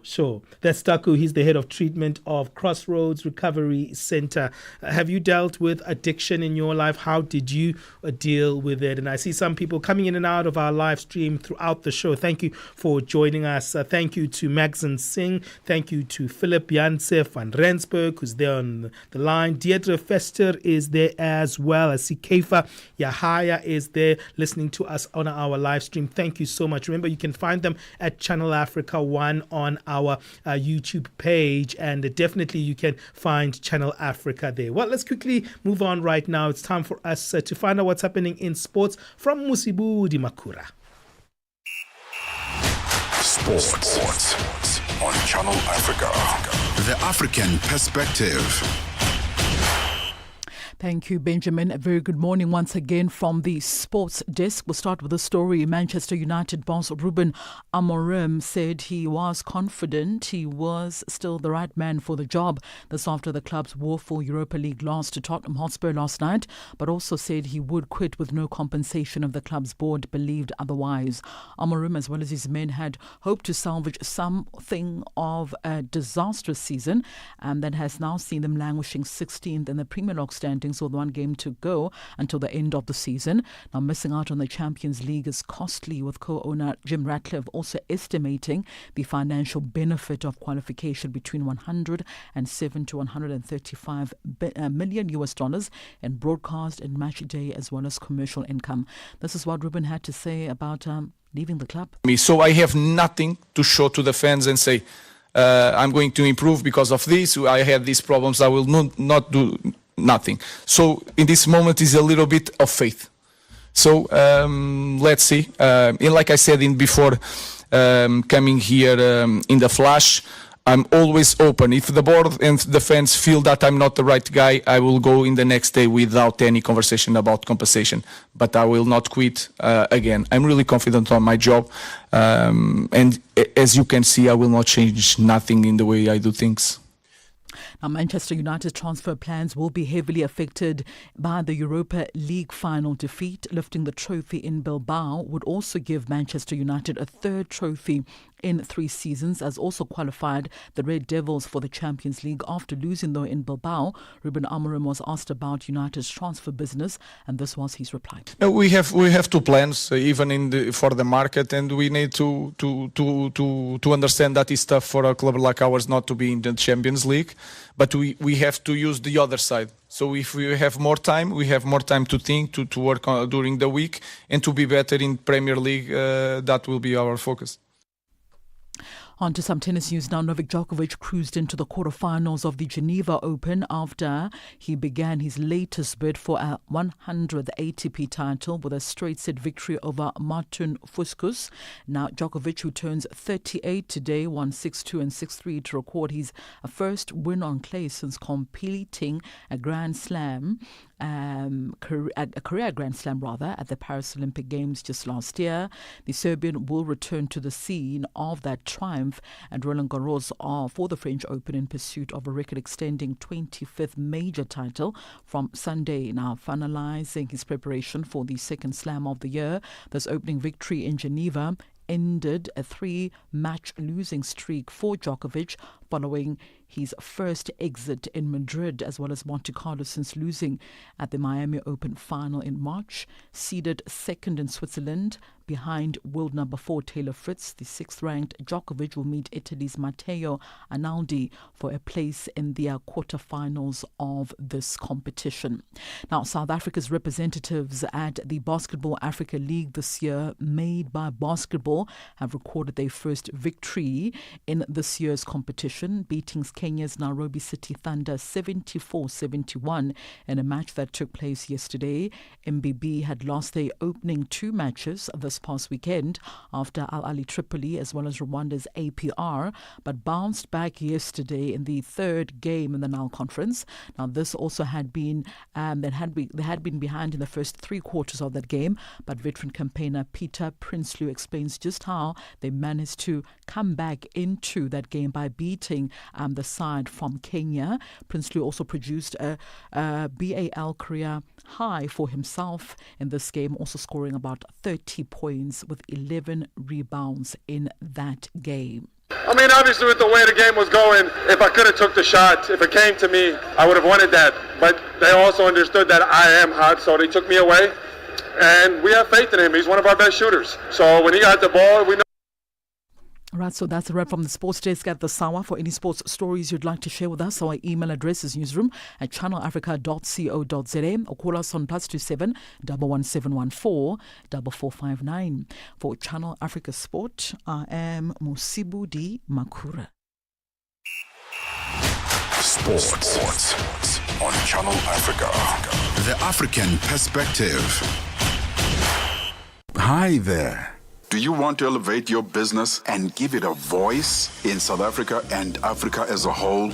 Well, in that case, let Channel Africa make this a possibility. Channel Africa is willing to advertise your business for as little as 30,000 rands or $1,719.18. To get access to these great rates, send all requests to mokoenata@SABC. That's MOKOENATA@SABC. Channel Africa, the African perspective. Get set and be ready to go. On the move with Palesa and Benjamin Mushatama. Thank you for that sports update, Musibudi Makura. Let's move on to our latest in business with Buntle Headbush.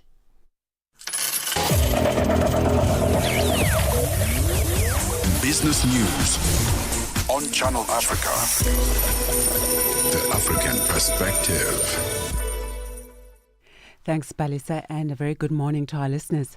South African Labour analyst Muljali Famusi has described the latest budget as regressive and has lamented the hike in the fuel levy, which he says will have a negative impact on workers. Finance Minister Enoch Godongwana announced in his budget speech in Cape Town that from June, the general fuel levy on petrol will increase by 16 South African cents. Musi says the increase serves as a replacement to the VAT hike that was abandoned and does little to bring relief to workers. The elimination rather of VAT hike, they replace it with the hike in fuel levy. Now it's really robbing Paul to pay John, right?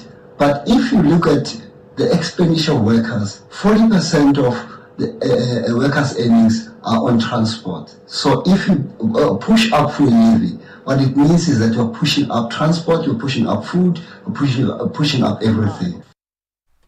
South Africa's National Treasury and provincial treasuries have meanwhile identified over $17.4 billion in wasteful spending on non-performing programs since 2013. Government spending is estimated to reach nearly $145.17 billion in the 2025-2026 financial year, with social services accounting for more than half of spending. Government says a cut in spending on non-performing programs will override the need for higher taxes going forward. Deputy Finance Minister David Masondo. And National Treasury, we've been undertaking spending reviews from 2000.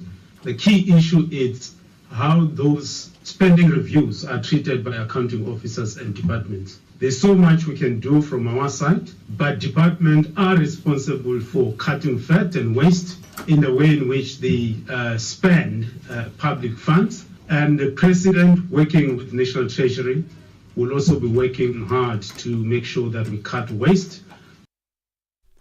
Cameroon's Ministry of Finance says the country's finance minister has been authorized to raise up to $348 million from international financial markets to shore up government cash flows for the 2025 fiscal year. This follows the issuing of a presidential decree for the fundraising exercise. Ayanda Mkwanaze has the details. The head of finance operations at Cameroon's Ministry of Finance, Kelly Moua Kingsley, says the government will consider using several market instruments to raise these funds, but most likely syndicated loans. He explained that syndicated loans offer a swift solution with flexible drawdown options, which will fit the country's urgent liquidity needs. The government aims to stabilize its finances with this fresh external borrowing approval. The Dangote Petroleum Refinery and Petrochemicals says it's partnering with the Vinmar Group, an international petrochemicals distribution company, to bring Dangote polypropylene to global markets. Dangote's $2 billion petrochemical plant in Lagos has an 830 metric ton capacity and began producing polypropylene in March in 25 kilogram bags for the local market. Nigeria currently imports 90% of its annual polypropylene requirements, amounting to 250,000 metric tons per year. The Dangote facility seeks to not only meet local demand, but to become a net exporter of the product. Foreign investors continued to sell Japanese government bonds in the last week. This is according to the Japan Ministry of Finance data, which says the sell-off reflects the growing concerns over the country's fiscal stability and waning demand for long-duration debt. According to the data, foreign investors net sold $11.86 billion worth of Japanese bonds in the last week, with longer-term bonds facing a third successive outflow during the week. Analysts say the government bonds have come under sustained pressure in recent weeks, driven by rising worries over deteriorating public finances and high inflation. Now, taking a look at our financial indicators this morning, $1 is trading at 1,591 naira 59. In Botswana, it's at 13 pula 32. Kenya, the dollar is trading at 128 shilling 28, and in Zambia, it's 27 kwacha 8. Moving along to the BRICS countries, $1 in Brazil is trading at 5 real 66, Russia 80 rubles 11, India 85 rupees 58, China it's at 7 yuan 20, and South Africa $1 is trading at 17 rand 91 cents. $1 is trading at 74 pence to the British pound and 88 to the euro. Looking at the commodities this morning, gold is trading at $3,338 and platinum at $1,077 per ounce, while the price of Brent crude oil is at $64.78 a barrel. For any business stories you'd like to share with us, please send an email to newsroom@channelafrica.co.za or call us on +27 11 714 4459 for Channel Africa Business. I am Wuntle Hedbush.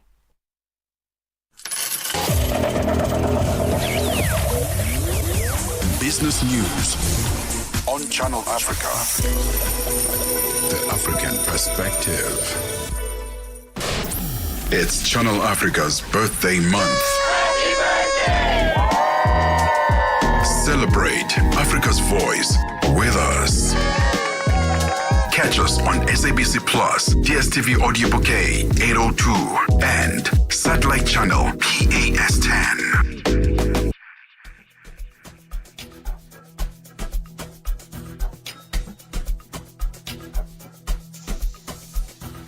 People.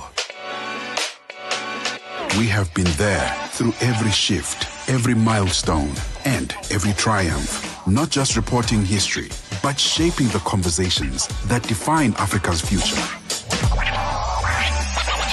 For brands, media planning, and advertisers, Channel Africa is more than just a platform. It's an opportunity. With 25 compelling shows covering current affairs, sports, business, music, and lifestyle, we deliver an engaging Pan-African audience ready to connect, invest, and act. Multi-award winning, internationally recognized, digitally accessible across the globe.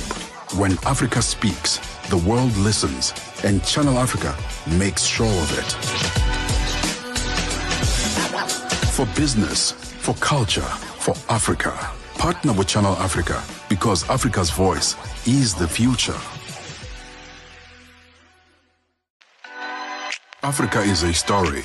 A living, breathing, ever-evolving masterpiece. And for over 5 decades now, one voice has told it like no other. Channel Africa.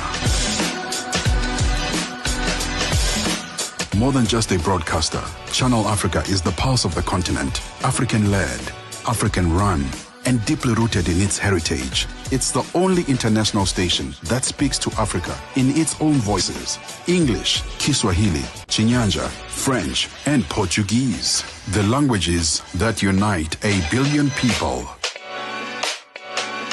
We have been there through every shift, every milestone, and every triumph. Not just reporting history, but shaping the conversations that define Africa's future. For brands, media planning, and advertisers, Channel Africa is more than just a platform. It's an opportunity. With 25 compelling shows covering current affairs, sports, business, music, and lifestyle, we deliver an engaging Pan-African audience ready to connect, invest, and act. Multi-award winning, internationally recognized, digitally accessible across the globe. When Africa speaks, the world listens, and Channel Africa makes sure of it. For business, for culture, for Africa. Partner with Channel Africa, because Africa's voice is the future. Africa is a story, a living, breathing, ever-evolving masterpiece. And for over 5 decades now, one voice has told it like no other. Channel Africa. More than just a broadcaster, Channel Africa is the pulse of the continent. African-led, African-run, and with Tito M and Burna Boy, 10:48 Central Africa time, speaking about addiction. And I love how our guest Taku was able to really explain it, because we otherize people who are addicted and we think that they are so different from us, and it's almost like they have a disease. Why don't you just get rid of this thing? But when you actually look at it from an individual perspective, we all have things that we love as part of our daily lives that we actually don't want to get rid of, and those things are not exactly always good for us, just like sugar, just like meat and other things that we all overdo. And you know how people say we all have our vices. So if we can't think of that and those small things that we have in our lives, we can think of people with addictions as just ordinary people going through a very hard time in trying to let go of something that has taken over parts of their lives, or maybe their entire life at some point. But it is important for them to get the necessary support to take those first steps towards recovery. Yeah, man, it's not an easy one. No. If you are living with someone who has an addiction, be kind to yourself. Also be kind to that person. I think at times we think this force that we have can convince the other person to actually turn the tide around. But you need a lot of compassion towards yourself, especially parents, man. I feel sometimes they blame themselves. They think they didn't parent well enough, and that's becoming a big issue around how to actually find a solution. And also, don't be shy to get out there and ask for help. Speak to people outside of your own family. I know it's a shameful thing, but that dark moment needs a little bit of a light that's coming outside. So just, call the right organization, speak to someone. Even if you doing it for yourself, consulting for yourself and your family members who are not experiencing the addiction, if you have siblings as well who are closer to the child who also has this addiction, you need to figure out how to navigate that challenge as well. So get help out there. It's 10:50 Central African time. Let's take a break. When we come back, we'll be looking at our Vintage Africa feature. This is when I look back at what we are as a continent, who we are, and I try to figure out where we are when it comes to that today. Today we'll be thinking about alphabets. Do we have African alphabets? How do they look like? I know that we used to our ABCs that Palesa is singing to, but actually we haven't been ABCing to XYZing for all our lives. We'll figure out what we were before these alphabets. Celebrate unity, progress, and pride with Channel Africa this Africa Month. Nowhere be like Africa, nowhere be like home. Africa, listen in on SABC Plus, DSTV Audio Bouquet 802, and Satellite Channel PAS 10. Mornings made better with Peter and Asanda on Rise and Shine. I want the Africa that makes every single African proud of the continent and have hope. And there's so much stuff that's going on that's positive. And if we can just lock into that, Namaganjani, everyone is going to get there. Where are we going? Where are we trying to get to? The idea of working together, which is why I'm excited about this new voice. And the new voice is me, Asanda Peta, broadcast journalist with about 15 years of experience on the radio space. Welcome, Asanda. I've been waiting for you for a long time. Were you waiting for me? I was. Really? Yeah, because for 3 months I was on my own. So be sure to tune in right here on Channel Africa Mondays to Fridays from 6 till 9 a.m. Central African time. If you want to know about your continent, this is the best place to start your day. Rise and Shine on Channel Africa. We are up. We are ready. We are on the move with Palesa and Benjamin Mushatama on Channel Africa.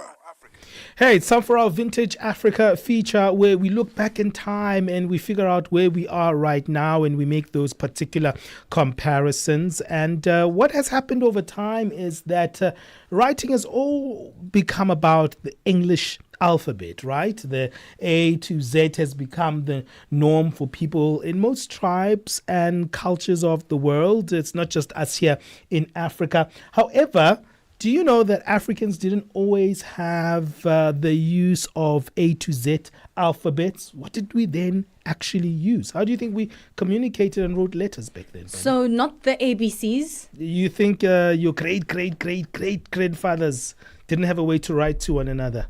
Oh, I have no idea, ancestors, because I don't think it's something that's widely spoken about. We speak a lot about our African spoken languages, but we don't really talk about how it translated in the written form.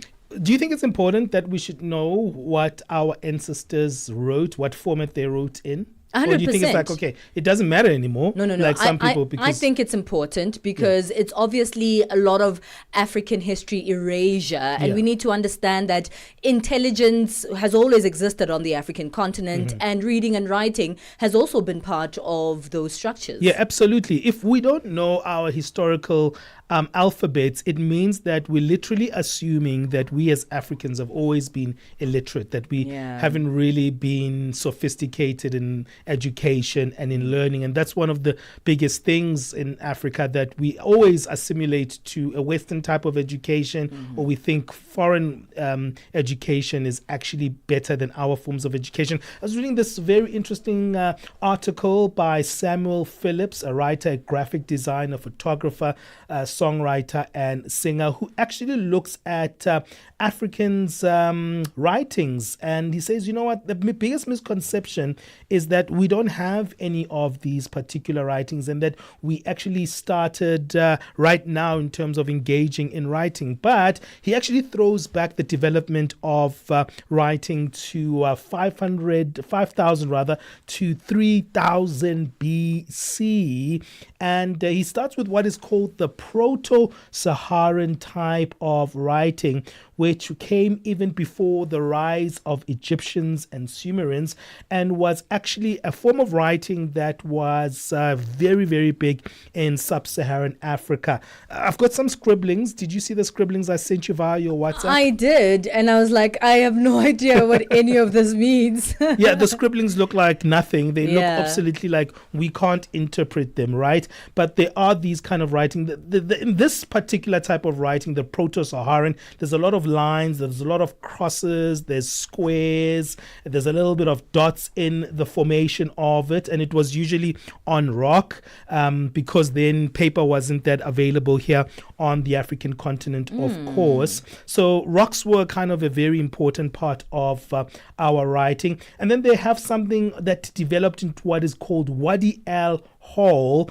and this is an interesting type of writing. It was actually something that took place before the development of Egyptian hieroglyphics, and was basically in southern Egypt, where there is what is called Waset and Abdu areas, and it's a resemblance of hieroglyphics to actually its early development, and that's very interesting. And then you move into what we now know as hieroglyphics. Yes, hieroglyphics and are very more taught, popular. Yeah, that's what we were taught in school, that Africans or in Egypt, they were hieroglyphics, and so we heard about that, but I don't think we really associated those hieroglyphics with the rest of the continent. And now that you speak about it, I didn't really immediately think about it when you spoke about written language for Africans, but hieroglyphics was exactly that. Yeah, hieroglyphics is actually very, very sophisticated, and actually a more of a pronounced way using symbols to actually write. Some people know that era as a Kemetic hieroglyphics as well, and I think they were actually around a symbolism and imagery.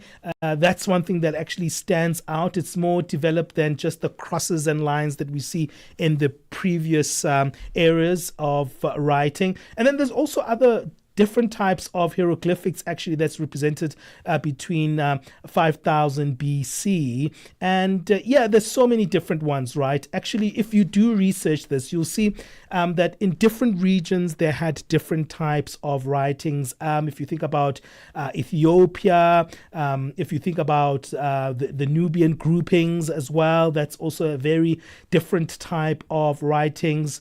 And most of them are very, very kind of important in terms of us understanding that our histories didn't just start now, but have always been there. And also our intellect and us trying to communicate through the written word has always been something that is interesting. Here we've also got our form of hieroglyphics by the Khoi and the San here in South Africa. We call them hieroglyphics here in South Africa? I don't think we call them hieroglyphics. What do they call them?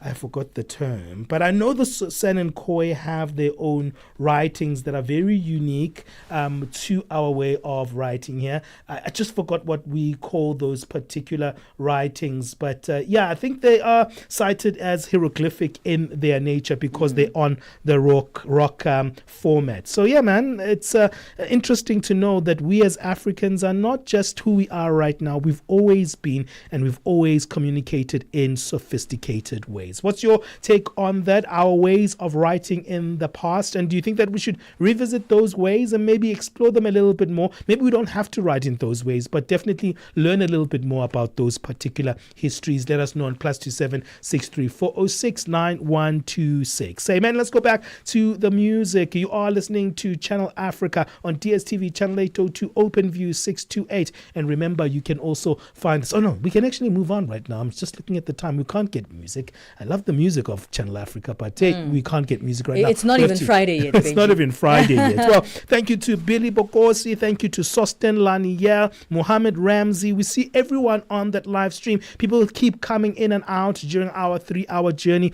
We really love having you there. Benjamin Langa is there. Hello, my Beato. We call each other Beatos because if you have the same name with someone else, there's kind of a relation in African context. So hi, Benjamin Langa, and thank you for listening to Benjamin Moshatama right here on Channel Africa and Palesa Tau. It's 1100 hours Central African time. Let's get our final morning news bulletin.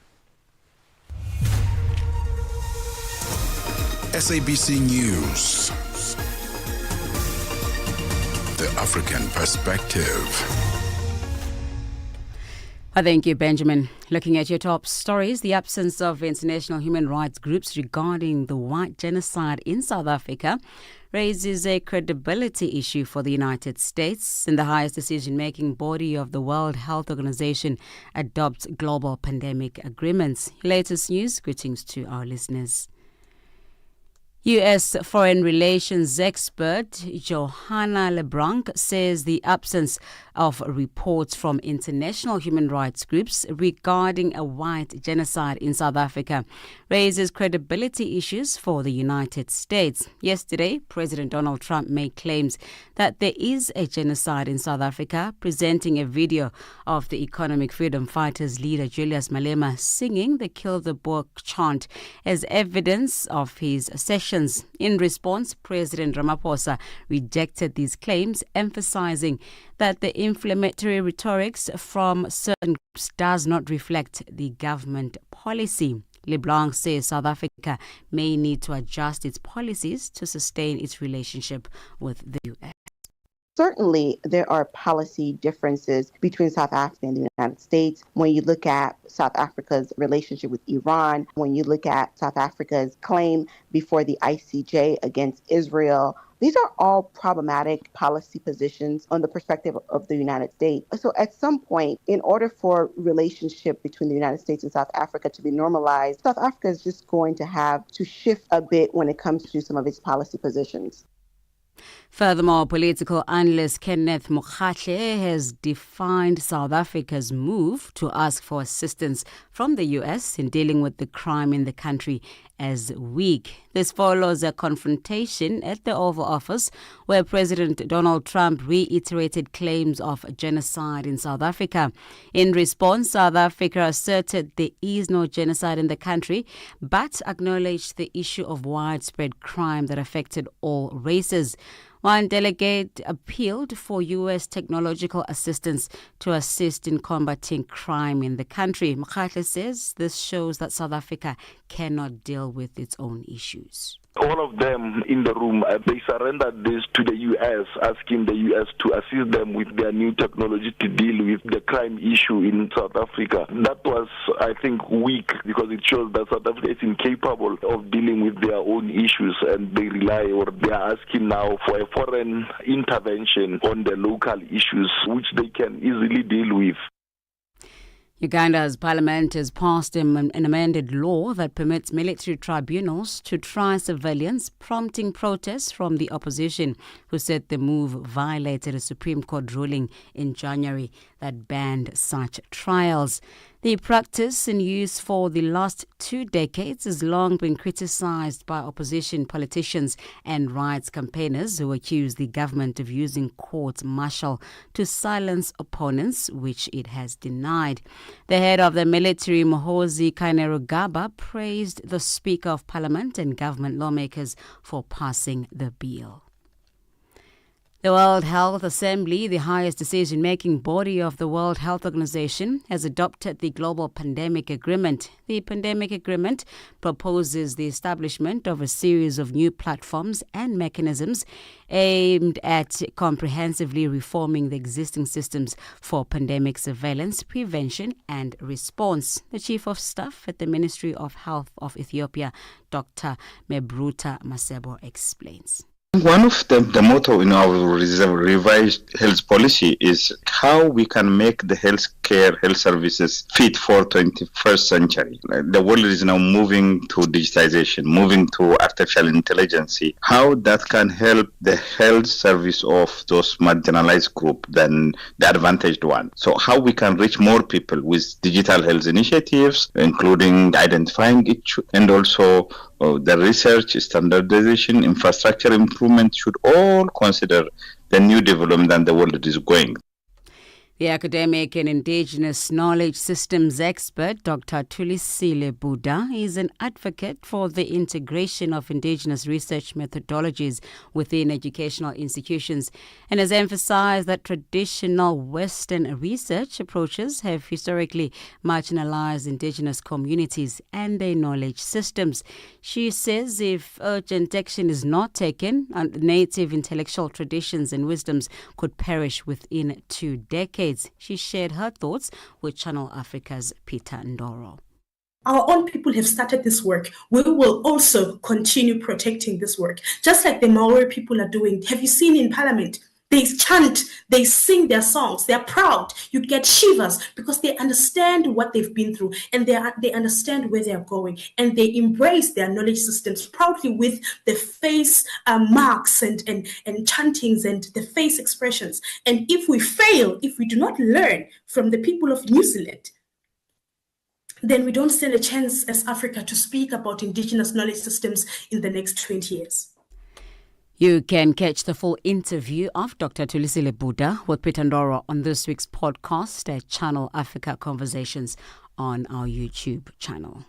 Now recapping on your top stories, U.S. foreign relations expert Johanna LeBlanc says the absence of reports from international human rights groups regarding white genocide in South Africa raises a credibility issue for the United States. In response, President Ramaphosa rejected these claims, emphasizing that the inflammatory rhetoric from certain groups does not reflect the government's policies. Channel Africa News, I am Onele Ntsinzi. SABC News. The African Perspective.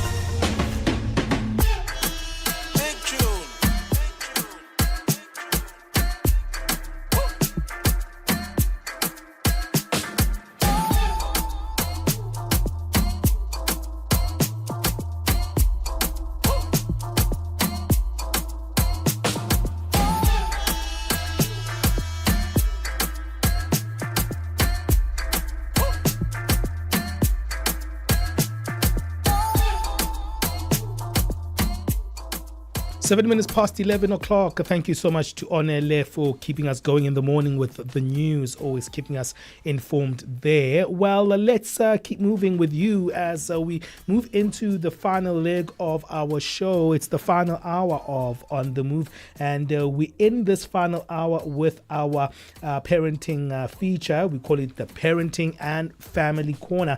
And have you ever heard the term that you're too hard on your kids, man?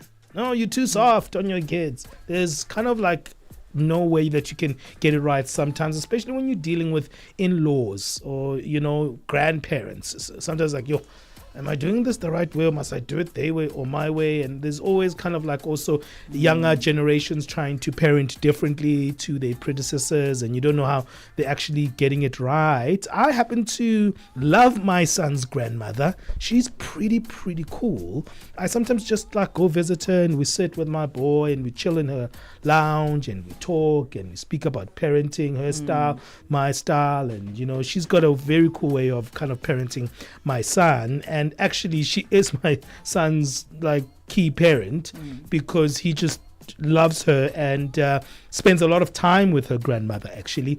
So navigating that space is so interesting, and having those conversations between in-laws and yourself is something that must happen. But I don't think we ever sit down with grandparents and say, how would you like this child to be raised? I know it's my child, but what's your take on it? What do you think about me doing things this way?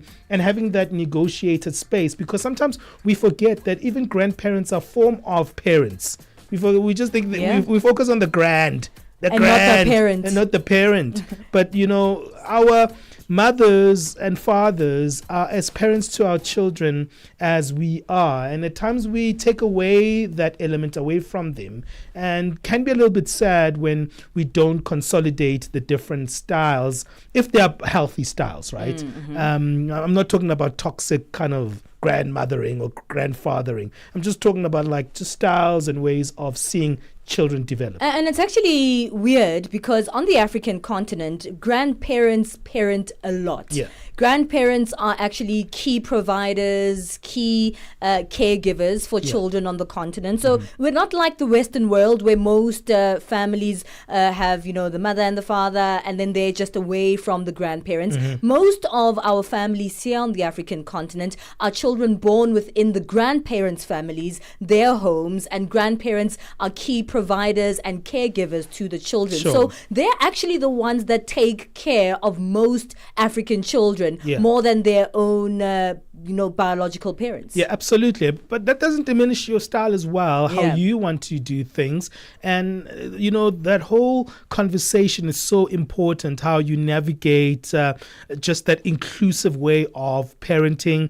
And we're going to be speaking about that in just a few minutes' time in our family and parenting corner. We're going to be speaking to Natalie Holmes, director and founder of Conscious Connections. She's a certified parent educator. That should be an interesting one that's coming up.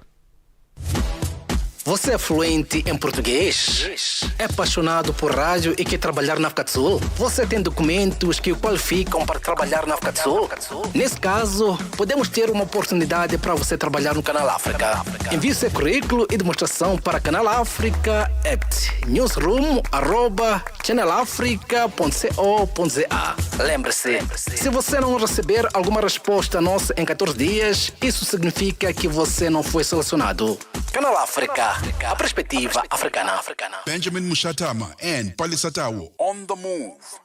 Hey, let's not be deceiving ourselves because, look, there can be tension in parenting between parents and grandparents. It can happen there. And there's some stereotypes that I don't really want to mention on air that, some parents, grandparents have diffused themselves off. I think, we live in certain times where, people are actually finding it difficult on how to actually do this whole thing, and the relationships can be a little bit complicated. If you're a modern parent in Africa, you probably heard of like stuff like you're too soft on these kids, stuff like that. And there's other things that parents can say.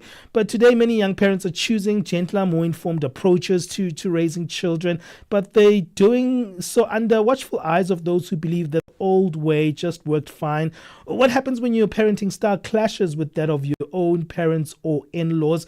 This tug of war is generational. Let's find out how to deal with it. Natalie Holmes is director and founder of Conscious Connections. She's a certified parent educator. Natalie, welcome on Channel Africa. Good morning, Benjamin. Thank you. Thank you for having me. Yeah, as Africans, we know that our parents play such a key role to our children, right? That relationship is a strong one. It's very intimate. It's actually has a different kind of energy towards it. In fact, you can actually see your parents being very soft to your kids, but wanting you to be a little bit harder on them. But it's so interesting to see these multiple dynamics that can actually unfold in this tug of war. Yeah, and it's another whole dimension of parenting to navigate. Even my dad, and he's Portuguese, so he was also very firm about parenting, and do as I say, not as I do, and that's obviously not how I raised my children. My children were given a voice, and I believed in firm but kind. And yeah, we clashed many a time on how I raised my children compared to how he believed I should raise them. But I think, ultimately you've got to take ownership of your parenting, and ultimately it's the relationship with your child that you have to worry about. Of course, you've got to worry about your relationship with your own parents, and when that dynamic comes into play, especially if they live with you or they share in your parenting. But I think it's important to get everyone on the same page.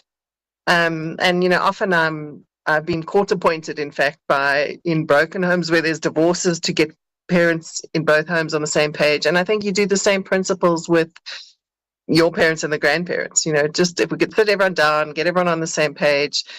But ultimately they do need to, they had their turn with you. Now it's your turn with your children. Absolutely. And we're seeing Natalie Holmes on our live streaming. So if you happen to be on our Facebook page or Channel Africa, you can also see her there as well. Look, Natalie, let's talk a little bit about that, having that honest conversation with your parents or the grandparents of your child about how to actually deal with the parenting style that you want to assume. Especially, I wonder about like new parents, right? Because you're also still winging it. You're still trying to also figure it out yourself. So you probably don't have a system yet going, but I'm sure there's ways that you can have an initial conversation on how you want things done. I think so. With new parents, when you've still got an infant, it's almost easier because yes, you're all wobbly and you don't know what you're doing, because especially if you're a first-time parent. So you have a lot of self-doubt. And I think then it actually being able to rely on aunties and grannies and things is actually a blessing. But one of the things someone told me when I had my child was the best thing you can do is when someone gives you advice is to say, thank you, I'll try that. Because if you say, oh, no, I couldn't do that, they're going to spend the next 2 hours trying to convince you their way's better and why they should. Yeah. So, to be able to say, thanks, auntie, or thanks, granny, yeah, I'm definitely going to try that. It stops all the tension and the stress immediately, because they feel like they've helped you. You feel like, okay, I've taken their advice. Whether or not I try it is still up to me. Yeah. But at least they're not going to cause that kind of tension where no, you have to listen to me and you have to do as I say because I know better. So that's for new parents. That's quite a, take the advice under your belt, but also see what works for you. And the other thing is, you actually spend more time with your newborn than anybody else. So even though you don't know what you're doing, you think you don't, you probably know that baby better than anybody else. So trust your maternal or paternal instinct and trust that you've got this. Yeah. So that's the one thing when they're little. But obviously as they get bigger, then discipline becomes more of an issue. Yeah, but before we get to discipline, Natalie, and I know that's a huge aspect of parenting, and that's usually when the grandparent and parent arguments start coming in when it comes to forms of discipline. But generally, as parents, if you're a new parent, or even if you're not a new parent, we already struggle with the difference between how we were parented and what to take, what to leave when it's time for us to parent. And so firstly, the only thing we have to go by is, okay, this is how I was parented. And a lot of people actually do it quite unconsciously and say, yeah, well, I turned out fine, so that should be the right way. But more and more people are actually being quite intentional about their parenting, looking back at how they were parented and trying to figure out what was right and what they'd like to leave behind and change. How many of us are actually really conscious and, really take the thought process of, what to take and what to leave out from how we were raised and how we want to raise our children? So it's actually quite an interesting thing that I've seen is, you parent by default, and that generally is how you were parented. Yeah. But I think if there's certain things like for instance, lying. Okay. Children lie because they're scared they're going to get in trouble. And they're only scared they're going to get in trouble because they're breaking rules. But if you create just like a safe space where you can tell your kids, you can tell me anything, there will be consequences, but I'm still a safe space, then you're creating a slightly different dynamic where they're not afraid of you, and they will come to you. So even that, I think generationally is very different. My parents had rules, and if I broke those rules, I was in trouble. So then I wouldn't tell them a lot of the things that I did. Mm-hmm. But now I would rather, given the way the world is now and the things that kids are exposed to, I would rather they felt I was a safe space. And yes, while I might not condone what they've done, at least they know they can still come to me. Whereas with my parents, I would have, gone to a friend or gone to someone else's parent who was a bit more open and not actually told that. And it might have created unsafe places, where I wasn't able to. So that's one of the things that I've definitely found is generationally different, where if you can reflect on, what did you do as a child that you don't want your child to do and why, that might be something that you do become conscious of in your parenting style.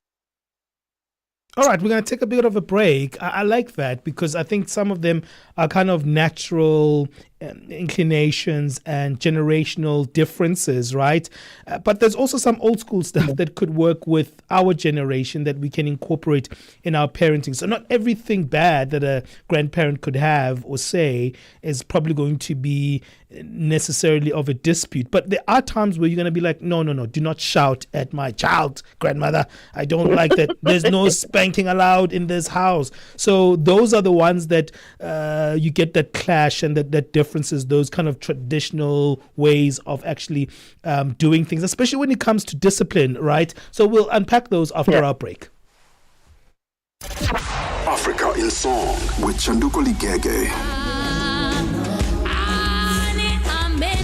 This song has a line that I love so much in the isiXhosa language. It says, Andinayo nesentem daga. So I went down to the Eastern Cape. So I went to Yanga and said, Yanga, tell me here, what does Andinayo nesentem daga mean? If I say Andinayo nesentem daga, it means that I do not have any money on me. I do not have money to give to you. Interesting, because in Chivenda, I would just say, Atinana peni, ndo cherungwe. I wonder if you have that expression in your home language when you want to say you're broke, but in a very creative way. What do you say? I'd like to hear from you. Africa in Song with Chanduko Ligege. Hashtag on the move and connect with us.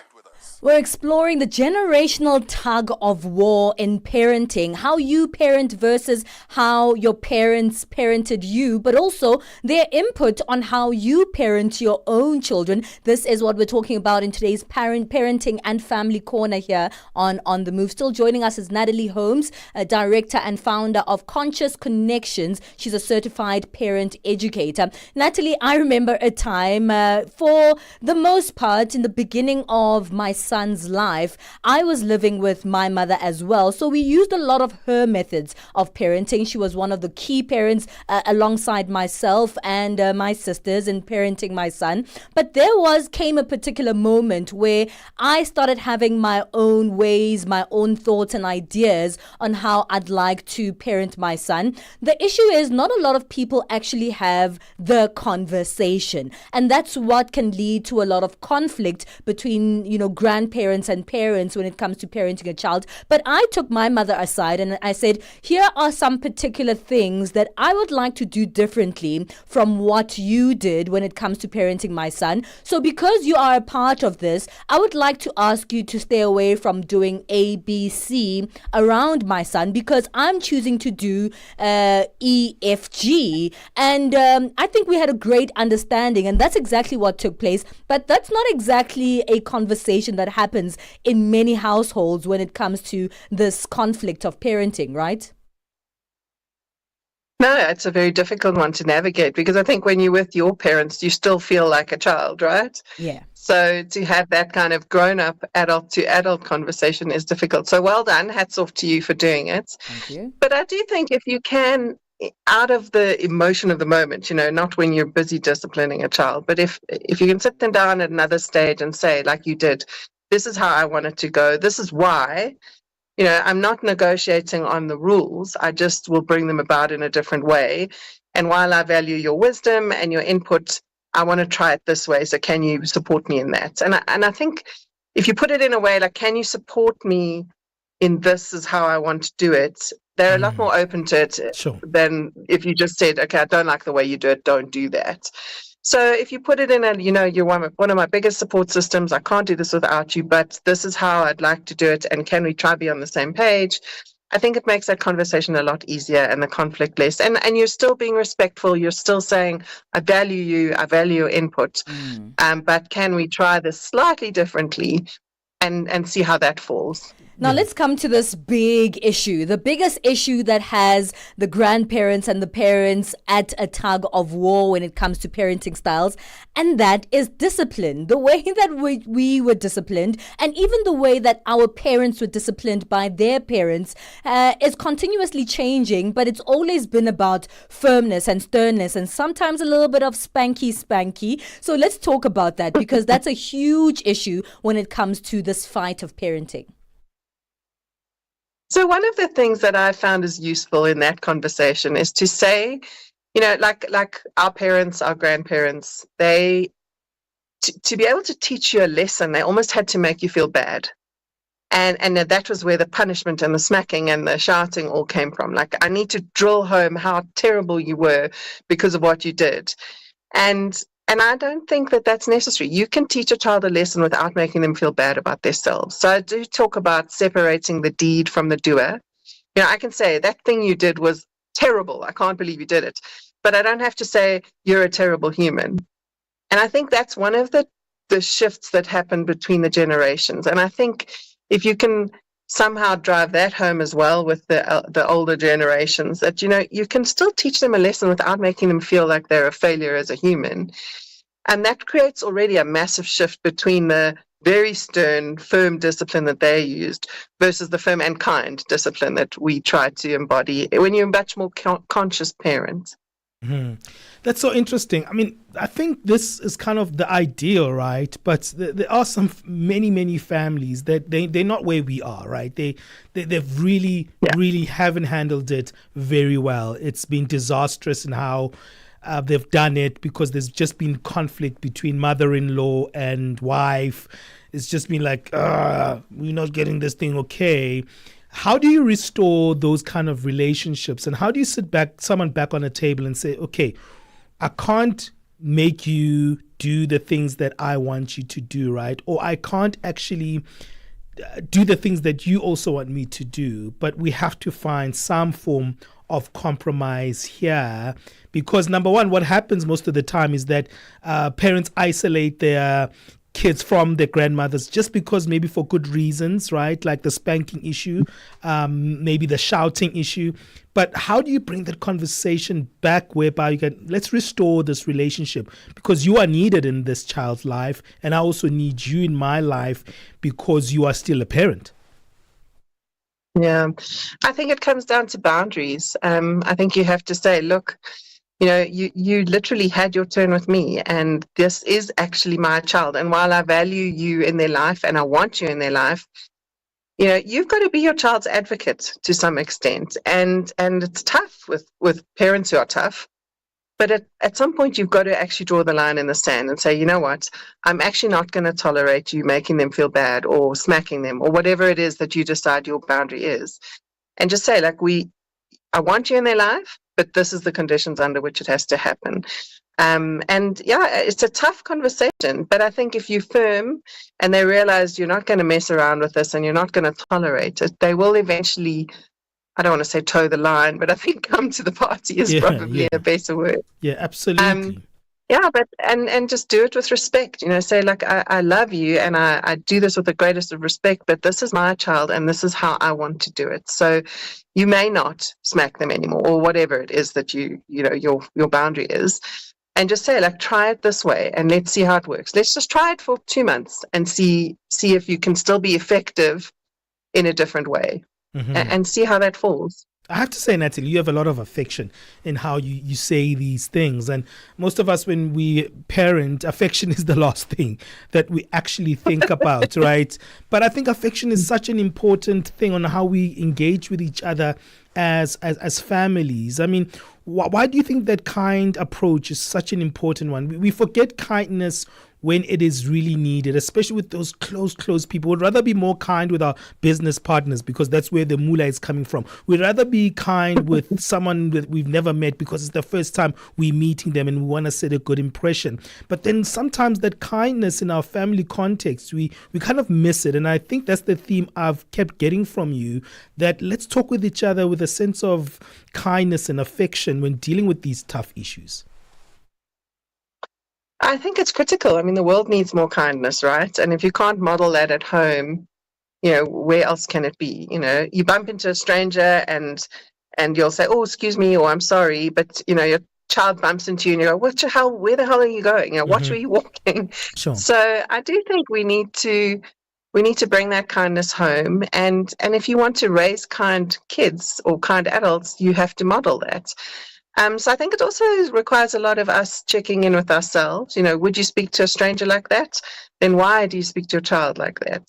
So I think it's critical, because ultimately the relationship is what's at stake. And if you can't safeguard that relationship with kindness and love and a feeling that they are unconditionally loved, you're going to have nothing left. Then you're going to have broken homes or kids who never visit or generational gaps because they aren't interested in talking to their grandparents. So I think it's something we have to really consciously work on, become kind at home. Homes where we take the brunt of everything out on everybody else, but actually that should be our safe haven and the place where we refuel our soul and refuel ourselves. And you can't do that unless there's a good, loving relationship around you. Well, Natalie, this is such a critical conversation that I think a lot of us should absolutely be having to parent more consciously, but we have to leave it there. Tell us a little bit more about Conscious Connections. So I work with lots of people. So I do parenting courses, I do coaching for parents, I do counseling for youth and adolescents, and I do leadership development for children and helping people figure out where they fit in the world, what their superpower is, and what can make them be the best themselves they can be.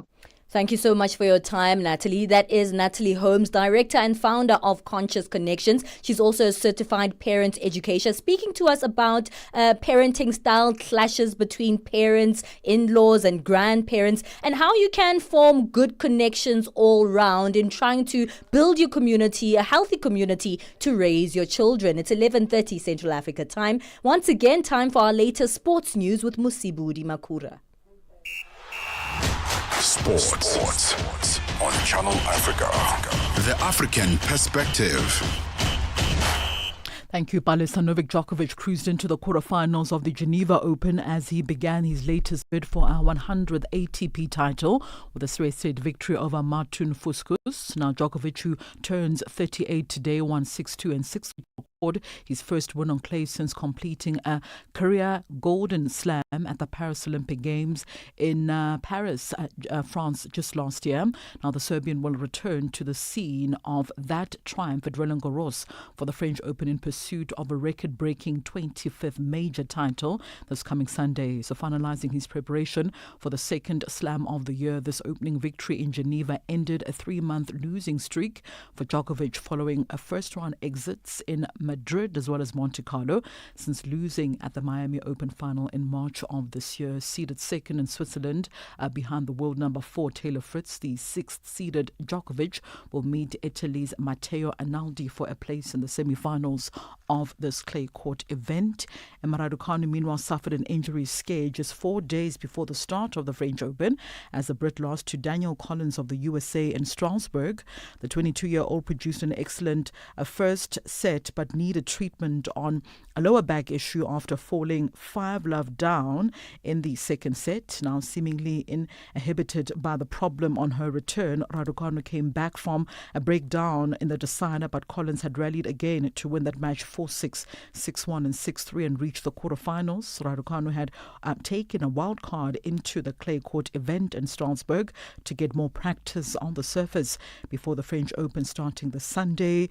Despite the off-court medical timeout, there appeared to be no obvious signs of discomfort for Raducanu, who put Collins under a lot of sustained pressure before the American was able to pull away. Collins, a former Australian Open runner-up, beat Roland Garros champion Iga Swiatek in Italy just last week and will play either American top seed Jessica Pegula or Russian world number 30 Anna Kaleskaya in the last 8 of this competition. On to football news now. Manchester United boss Ruben Amorim said that he was very confident he was still the right man for the job after the club's woeful Europa League loss, a final to Tottenham Hotspur last night, but would quit with no compensation if the club board believed otherwise. Now Amorim, as well as his men, had hoped to salvage something from a disastrous season that has seen them languishing in 16th position on the Premier League table with 1 game remaining until the end of the season. Missing out on the Champions League is costly, with co-owner Jim Ratcliffe also estimating the financial benefit of qualification being between 107 to 134 million US dollars in broadcast, match day as well as commercial income. So I have nothing to show to the fans and say I'm going to improve because of this. I had these problems. I will not do nothing. So in this moment is a little bit of faith. So let's see. Like I said before coming here in the flash, I'm always open. If the board and the fans feel that I'm not the right guy, I will go in the next day without any conversation about compensation. But I will not quit again. I'm really confident on my job. And as you can see, I will not change nothing in the way I do things. Meanwhile, Bruno Fernandes has offered to leave Manchester United if the club needs to cash in on him in order to rebuild after a heartbreak of a Europa League final defeat to Tottenham Hotspur last night. They lost that game 1-0 in Bilbao, courtesy of a Brandon Johnson goal, compounding a miserable season for the club. Manager Ruben Amorim said in that clip, of course, that if the club no longer wanted him, he was ready to quit without any compensation. Now his captain, 30 years of age, has followed suit, aware of United's need now for an overhaul of the playing staff despite the financial constraints. Fernandes has been United's standout player for United this season, but failed to make an impact against Spurs. At the San Mamés Stadium, the midfielder who joined United back in 2020 insisted his compatriot Amorim was still the right man to lead United, despite a terrible record since arriving at Old Trafford in November of last year. United have won just 6 league games on his watch and are 16th position on the Premier League table, destined for their lowest finish since their relegation back in 1974. Meanwhile, Manchester United transfer plans will be heavily affected by, of course, this Europa League defeat. Lifting the trophy in Bilbao would have given Manchester United a 3rd trophy in the seasons, in 3 seasons, and qualified the Red Devils for the Champions League. After losing that final, Ruben Amorim was asked about United's transfer business this upcoming upcoming transfer window. This is what he had to say. No, we have two plans, even for the market, and we need to understand that it's tough for a club like ours not to be in the Champions League, but we have to use the other side. So if we have more time, we have more time to think, to work during the week, and to be better in Premier League. That will be our focus. Right, so that's a wrap of your morning sports news right here in Channel Africa. There'll be more sporting updates coming up in the next hour. For any sports stories you'd like to share with us, send us an email to newsroom@channelafrica.co.za or call us on +27 11714 4459. For Channel Africa Sport, I am Musibudi Makura. Sports on Channel Africa. The African perspective. Hey guys, question. Have you thought about what happens between 9 o'clock until midday, Saturday and Sunday? Well, it's me. Those that know me call me the fun police, and I'm that girl, that voice on your radio. My name is Pule Mulebati. I'm all about the finer things in life. Where to go, what to wear, who to see, and ultimately what to do. We aspire to bring you the best in travel, entertainment, with a dash or maybe a dose of laughter. And then of course we switch things up a bit when we look at technology. I love what's happening with AI because you blink, something new pops up. So the challenge is constantly there. I'm learning every single time on the show. So catch me every single Saturday and Sunday at 9 a.m. until 12 midday Central African Time, Baba.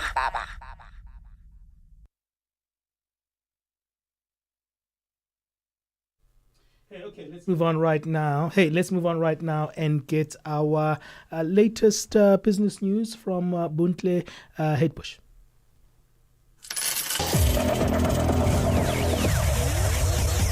Business news on Channel Africa. The African perspective. Good morning. In our final business news this morning, South African Deputy President Paul Mashatile has assured the business community in France that South Africa is willing to increase trade between the two countries. Mashatile spoke to SABC News on the margins of South Africa-France Investment Conference, where Pretoria wants to intensify cooperation in the fields of infrastructure development, science and technology, innovation and education, among others. The Deputy President says since the first Presidential Investment Conference hosted in 2018, French companies have committed more than $3.9 billion, with the majority of projects either completed or being completed. We as government are here, myself with the ministers and deputy ministers, has really ensured that it really created a momentum for business people. They can see that government is quite serious about this. I made a proposal that, this should not be a once-off thing, that we should be able to meet again. So the suggestion that it will become, once we finalize things, probably a biannual investment conference. South African Labour analyst Mujalifa Musi has described the latest budget as regressive and has lamented the hike in the fuel levy, which he says will have a negative impact on workers. Finance Minister Enoch Godongwana announced in his budget speech in Cape Town that from June, the general fuel levy on petrol will increase by 16 South African cents. Musi says the increase serves as a replacement to the VAT hike that was abandoned and does little to bring relief to workers. The elimination of VAT hike, they replace it with the hike in fuel levy. Now, it's really robbing Paul to pay John. Right? But if you look at the expenditure of workers, 40% of the workers' earnings are on transport. So if you push up fuel levy, what it means is that you're pushing up transport, you're pushing up food, you're pushing up everything. Cameroon's Ministry of Finance says the country's finance minister has been authorized to raise up to $348 million from international financial markets to shore up government cash flows for the 2025 fiscal year. This follows the issuing of a presidential decree for the fundraising exercise. Ayanda Mkwanazi has the details. The head of finance operations at Cameroon's Ministry of Finance, Kelly Mua Kingsley, says the government will consider using several market instruments to raise these funds, but most likely syndicated loans. He explained that syndicated loans offer a swift solution with flexible drawdown options, which will fit the country's urgent liquidity needs. The government aims to stabilize its finances with this fresh external borrowing approval. The Dangote Petroleum Refinery and Petrochemicals says it's partnering with the Vinmar Group, an international petrochemicals distribution company, to bring Dangote polypropylene to global markets. Dangote's $2 billion petrochemical plant in Lagos has an 830 metric ton capacity and began producing polypropylene in March in 25 kilogram bags for the local market. Nigeria currently imports 90% of the polypropylene requirements, amounting to 250,000 metric tons per year. The Dangote facility seeks to not only meet the local demand, but to become a net exporter of the product. Foreign investors continued to sell government bonds in the last week. This is according to the Japan Ministry of Finance data, which says the sell-off reflects the growing concerns over the country's fiscal stability and waning demand for long-duration debt. According to the data, foreign investors net sold $11.86 billion worth of Japanese bond in the last week, with longer-term bonds facing a third successive outflow during the week. Analysts say the government bonds have come under sustained pressure in recent weeks, driven by rising worries over deteriorating public finances and high inflation. Now, taking a look at our indicators this morning, $1 in Nigeria is trading at 1,591 Naira 59. In Botswana, it's at 13 Pula 32. Kenya, the dollar is trading at 128 shilling 28. And in Zambia, it's at 27 kwacha 8. Looking at the BRICS countries, $1 in Brazil is trading at 5 real 66. Russia, 80 rubles 11. India, 85 rupees 58. In China, it's 7 yuan 20. And South Africa, $1 is trading at 17 rand 91 cents. $1 is trading at 74 pence to the British pound and 88 to the euro. Looking at commodities, gold is trading at $3,338 and platinum at $1,077 per ounce, while the price of Brent crude oil is at $64.78 a barrel. And those are your business news this morning. For any business stories you'd like to share with us, please send an email to newsroom@channelafrica.co.za or call us on +27 11 714 4459. For Channel Africa Business, I am Buntle Hedbush.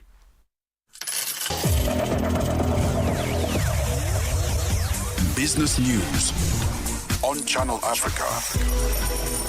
The African Perspective. Je, una jambo lolote akilini mwako? Je, una shauku kuhusu masuala muhimu? Na je, una maoni ambayo unataka yasikike? Kweli, hili jukwaa ni la kwako. Piga simu au tuandikie kwenda WhatsApp namba alama ya kujumulisha 2760552594 na tutakupigia simu. Mtangazaji wa habari zetu za Afrika Kusini mjini Johannesburg. Hivyo unaweza kuwa mshirika kwenye matangazo yetu. Sio mazungumzo tu, ni fursa yako ya kuchangia maoni yako na kushirikiana na jumuiya ya wasikilizaji wanaotamani mtazamo wako. Tufuate kwenye mitandao ya kijamii. Tembelea tovuti yetu www.channelafrica.co.za na uwe tayari kushiriki na kuchangia maoni yako kwenye Channel Africa. Channel Africa, mtazamo wa Kiafrika. Channel Africa and you have got something in common.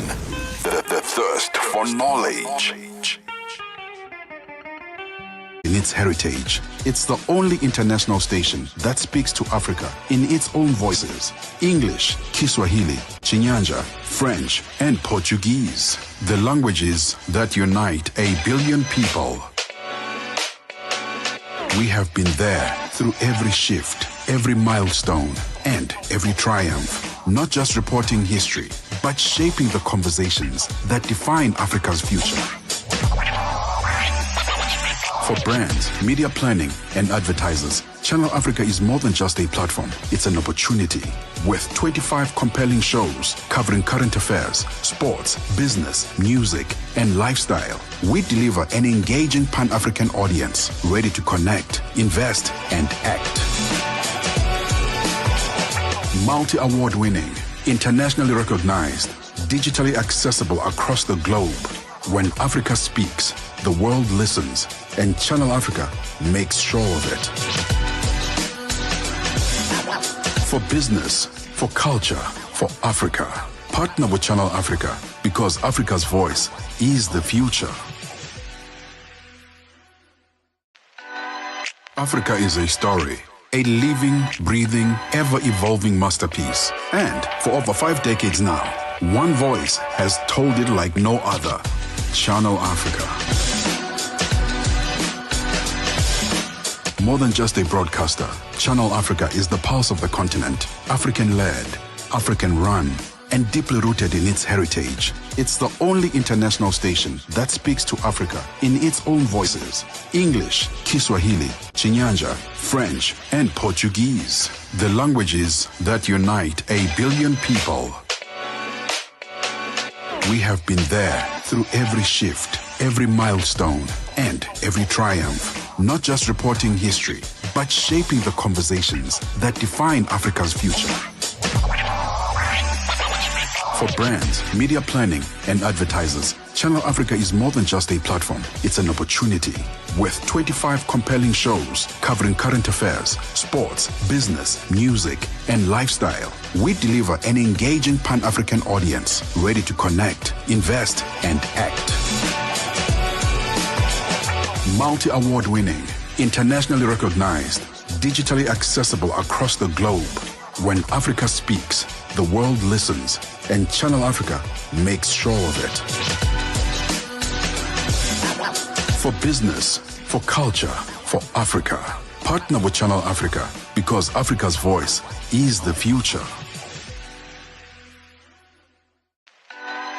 Africa is a story, a living, breathing, ever-evolving masterpiece. And for over 5 decades now, one voice has told it like no other.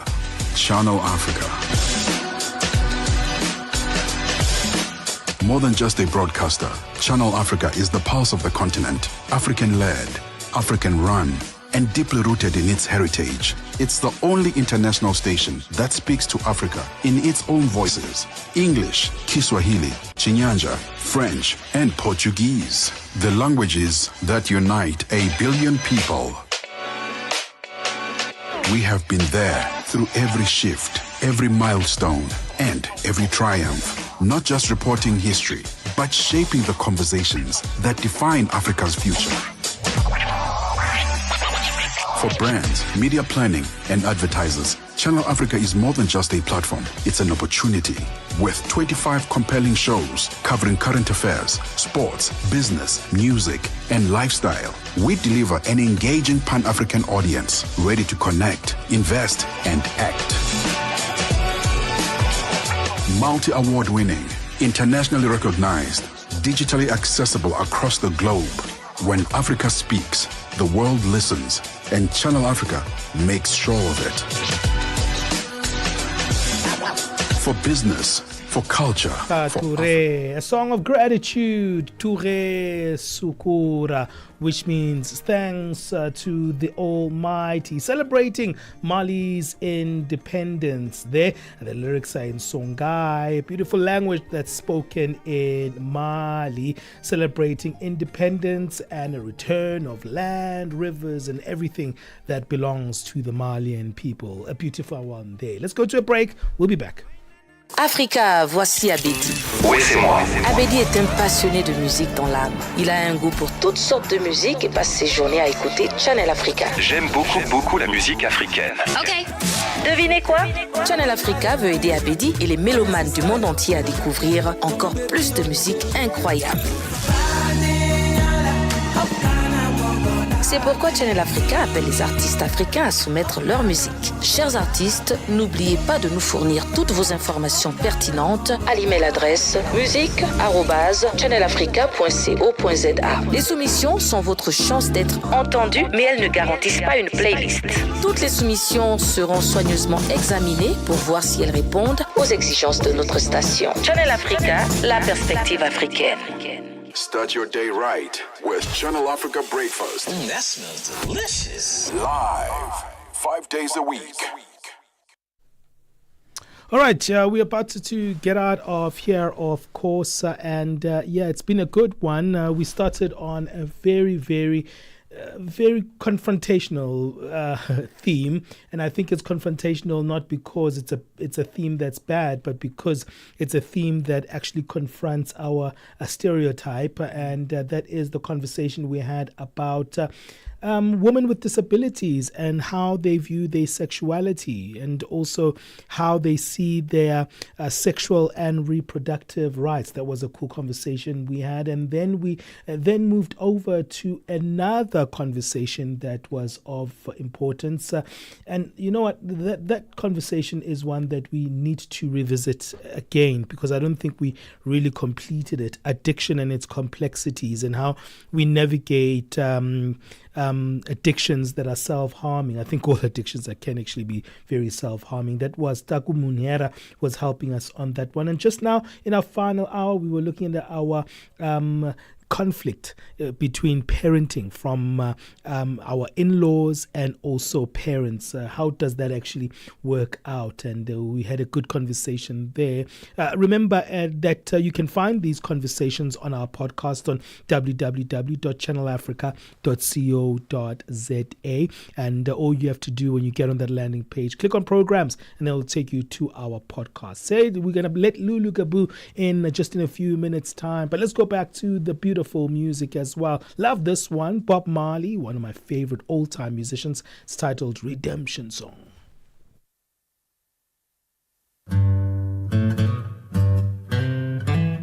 Partner with Channel Africa, because Africa's voice is the future.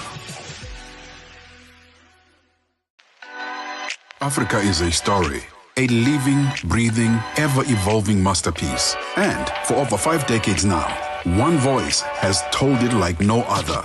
Channel Africa.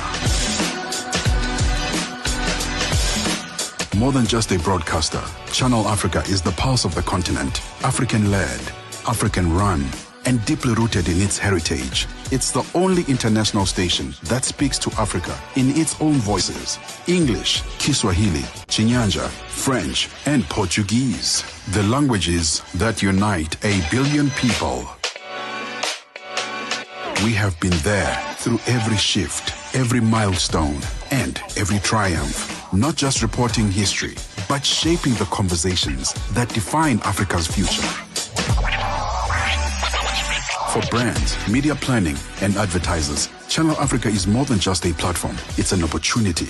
With 25 compelling shows covering current affairs, sports, business, music, and lifestyle, we deliver an engaging Pan-African audience ready to connect, invest, and act.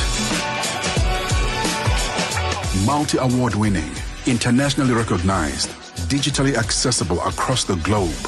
When Africa speaks, the world listens, and Channel Africa makes sure of it.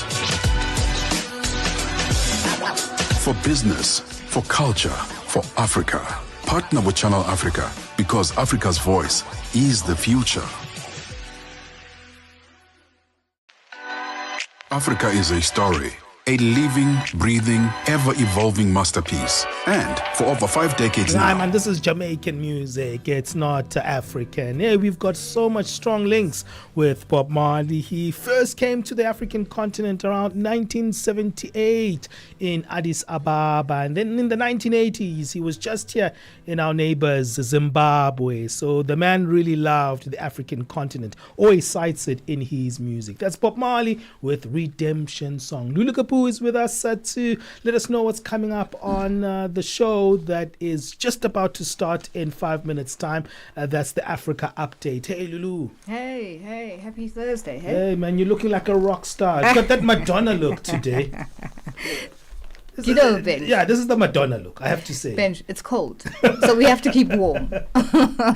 So let us know what's coming up on the show. All right, so today we're going to be focusing on a number of big stories. I mean, the whole world has been talking about this. Cyril Ramaphosa, the president of South Africa, together with his delegation. Hey, I was laughing the whole meeting thing. with President Donald Trump. Why are you laughing as much as I was laughing? It was hilarious. Do you know what? It was quite interesting. And, President Ramaphosa has described the meeting as having gone, now the behind the closed doors meetings that we didn't see. But quoting verbatim, the meeting going very well. Yeah, I mean, I have to give him credibility.